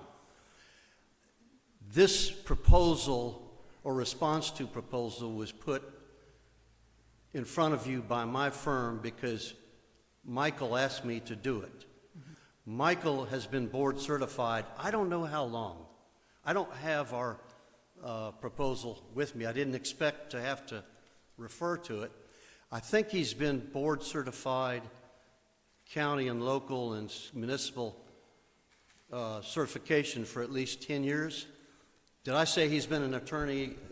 I have, the research I have says 25 years. Well, he's been a member of the bar. This gentleman very adeptly distinguished between being a member of the bar, which myself 45 years, Mr. Durham 25 years. Board certification is government, if you will. I don't know how long. I know a number of years.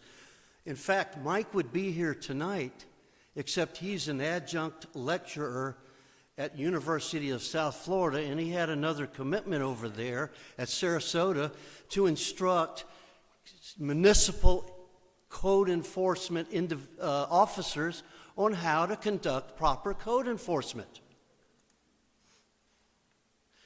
Kara Groves specializes in code enforcement matters.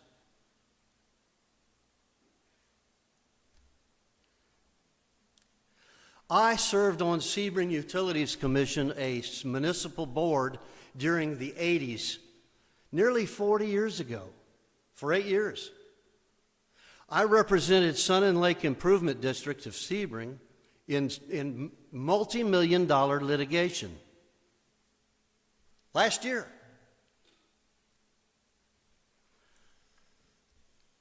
This is not my deal, it's Mike's, but I'm there to back him up.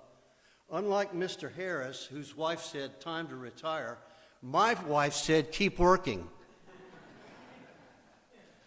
So while I would like to slow down, my plan is to keep working and support Mike. I used to have a satellite office in Lake Placid until the real estate meltdown in 2008. It was here for 5 or 6 years, over there in Mike Ryder's old office.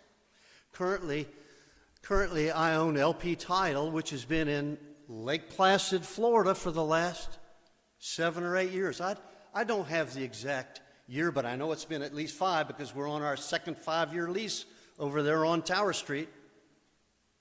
We are did I hear Mike? I don't know this.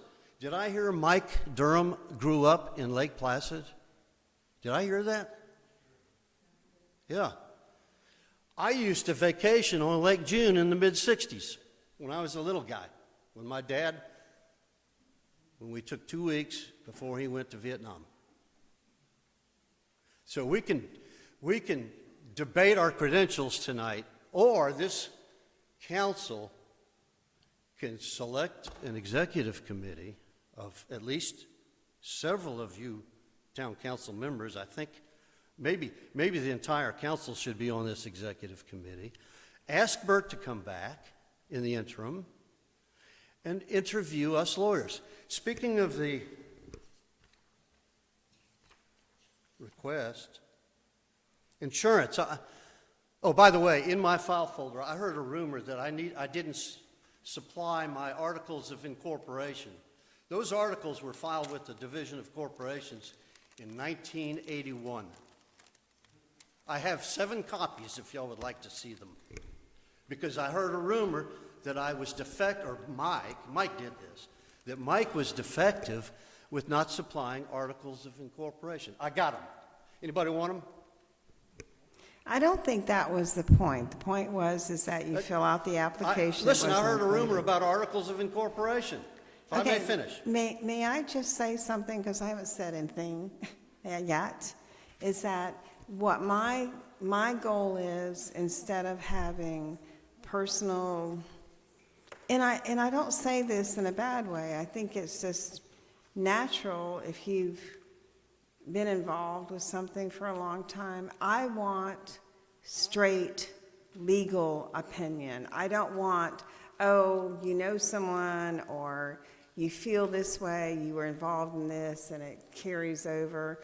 I just want straight legal opinion, nothing else. That's my goal. And you know, Cliff, I've known you for a long time, and I know you're whatever. I mean, I'm just saying, I just want straight legal opinion. I don't want, oh, well, I know this person, and they felt like this, and they lived here, and they lived there, and yeah, we were friends and frat brothers.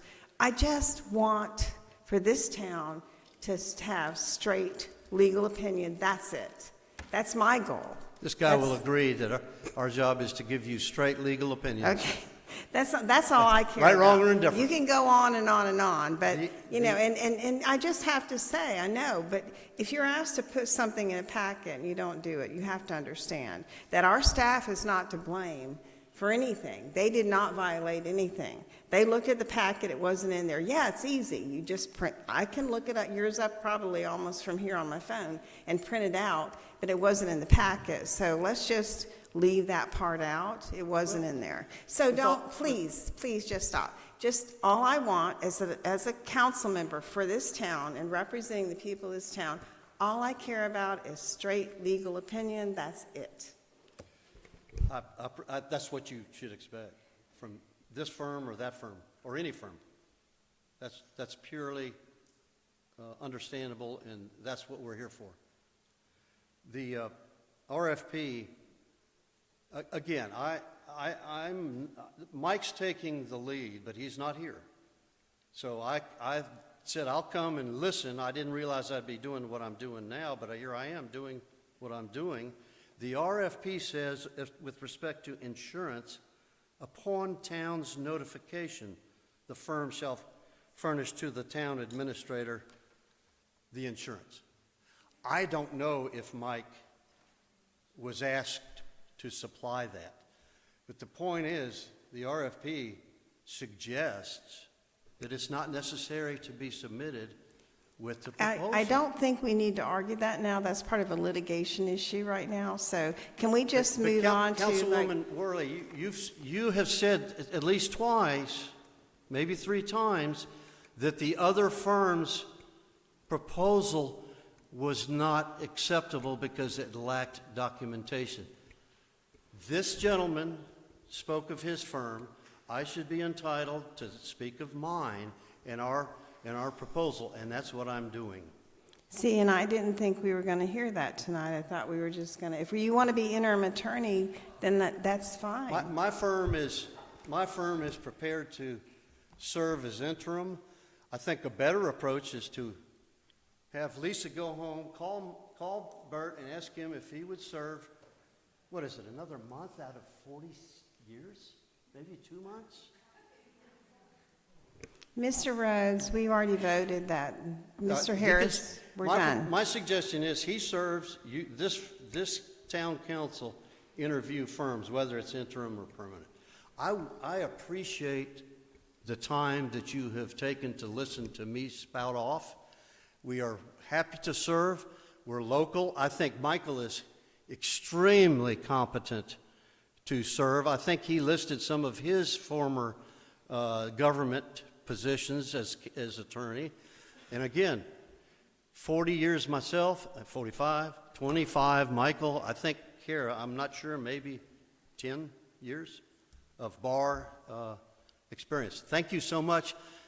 I appreciate your time.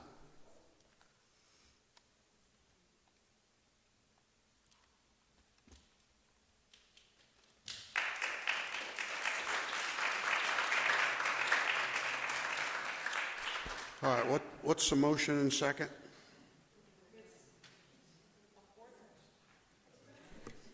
The fourth motion was to appoint Mr. Durham and his company as the interim. And then we'll proceed with finding a permanent. And to put out another RFP for Yes. a permanent attorney during that process. And I seconded that. Thank you. The what? To what she just said, to appoint Mike Durham as interim attorney, and then to proceed at the same point, to proceed with a new RFP for looking for... There won't be a reason to go to an RFP. Okay. I did that for transparency. That is not necessary. Okay. So we'll leave the motion... If this is what you want to do, then you can just hire Mr. Durham.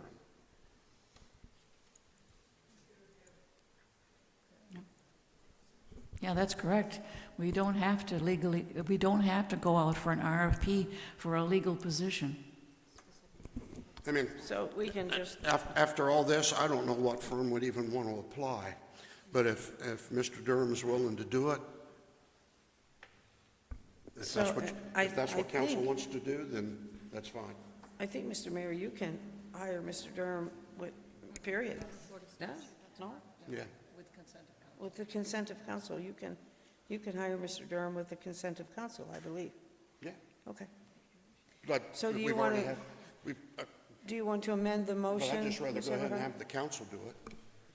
Well, Mayor, if you're agreeable, I would then amend the motion that with Mr. Durham accepting, that we would appoint him as full-time. And I will second that as well. Okay. I can't vote for that because I still think we need to vote down the other attorney. So without even considering that, I'm just thinking that procedure they both put in bids. One didn't do the qualifications. I thought we were going to vote them up or down and then proceed. So I'm gonna vote no just because I don't want to violate the RFP or whatever procedure there is. So I'm sorry. I just think we should vote on the first one first and then proceed. So. All right, so we got a motion and a second. Just go ahead and hire Michael Durham and the law firm of Rhodes, whatever it is. I'm not sure how the legal is, but Clifford Rhodes.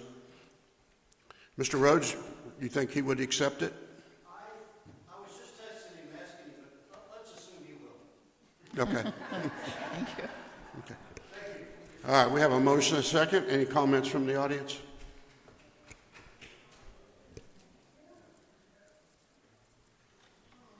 Ken LeBlanc. I don't know Michael Durham. He might be a great guy, and he might be the actual person for this job. But, you know, being a builder that's gone through the RFP process myself and does projects through RFPs occasionally, do you realize what you're doing is you put something out for RFP, you kicked one person out, you interviewed the other person, and now without interviewing the person you kicked out, you're hiring him and bypassing the other one. I think Debra's right. I mean, it seems like you're opening yourself up for having done things procedurally wrong. It just seems wrong, the process you're doing. Not saying that Mike Durham shouldn't be the attorney, all said and done, but it just seems like you screwed the whole process up, and whenever you do that, you open yourself up for litigation. The difference is that we were not required to do an RFP for legal services. We did it, I guess, just to get multiple responses, but it's not required to have an RFP. Okay, so when you put an RFP out to people and you tell them this is the process, then you change the process during the process, there's no obligation at all to the process? I mean, maybe there's not, you know, it just seems wrong to me for the process, that's all. And like I said, I mean, if, you know, and you haven't even interviewed. I mean, even Cliff Rhodes said that you ought to have an interim and you ought to interview, you know, even them, you know, before you hire him. But it's just like boom, boom, boom, boom, you just skipped everything. Kind of didn't go with your own process and you're just hiring somebody on the fly. So, I don't know, it just seems a little weird. And, you know, you talk about transparency and stuff like that. This doesn't seem transparent at all, you know? So if you want to be open and I think he was right. You know, you ought to interview the attorneys in the open, in the sunshine. That's not a bad idea either. But in the end, you guys do whatever you want to do. It just seems wrong, you know, as we're looking from the audience. You know what I say? It is what it is. It'll be what it'll be.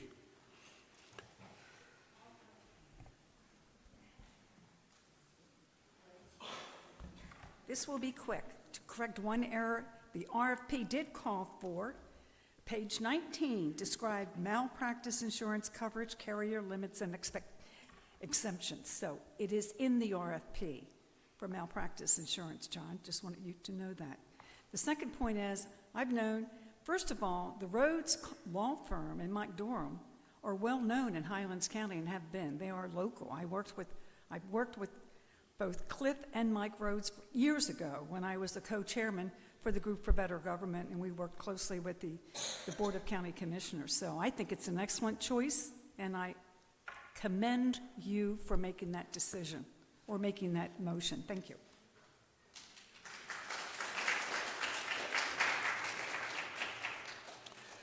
Okay, bring it back. Poll of council. Councilmember Eberhardt? Yes? Councilmember Hayes? Yes. Councilmember Worley? Oh, Councilmember Charles?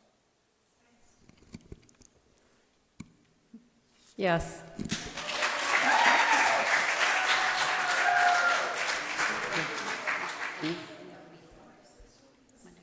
Okay.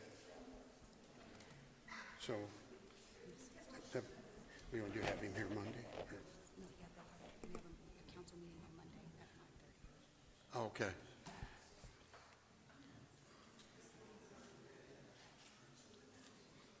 Yeah, the motion, we do have a meeting on Monday, the 16th, so just so everybody knows, there'll be a meeting at 5:30.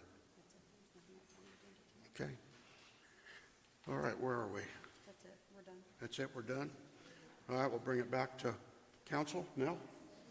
Nothing further, sir. Okay. I'm good. Happy Valentine's Day. No, nothing here. Okay. Staff, anybody? All right, any other business to come before council? If not,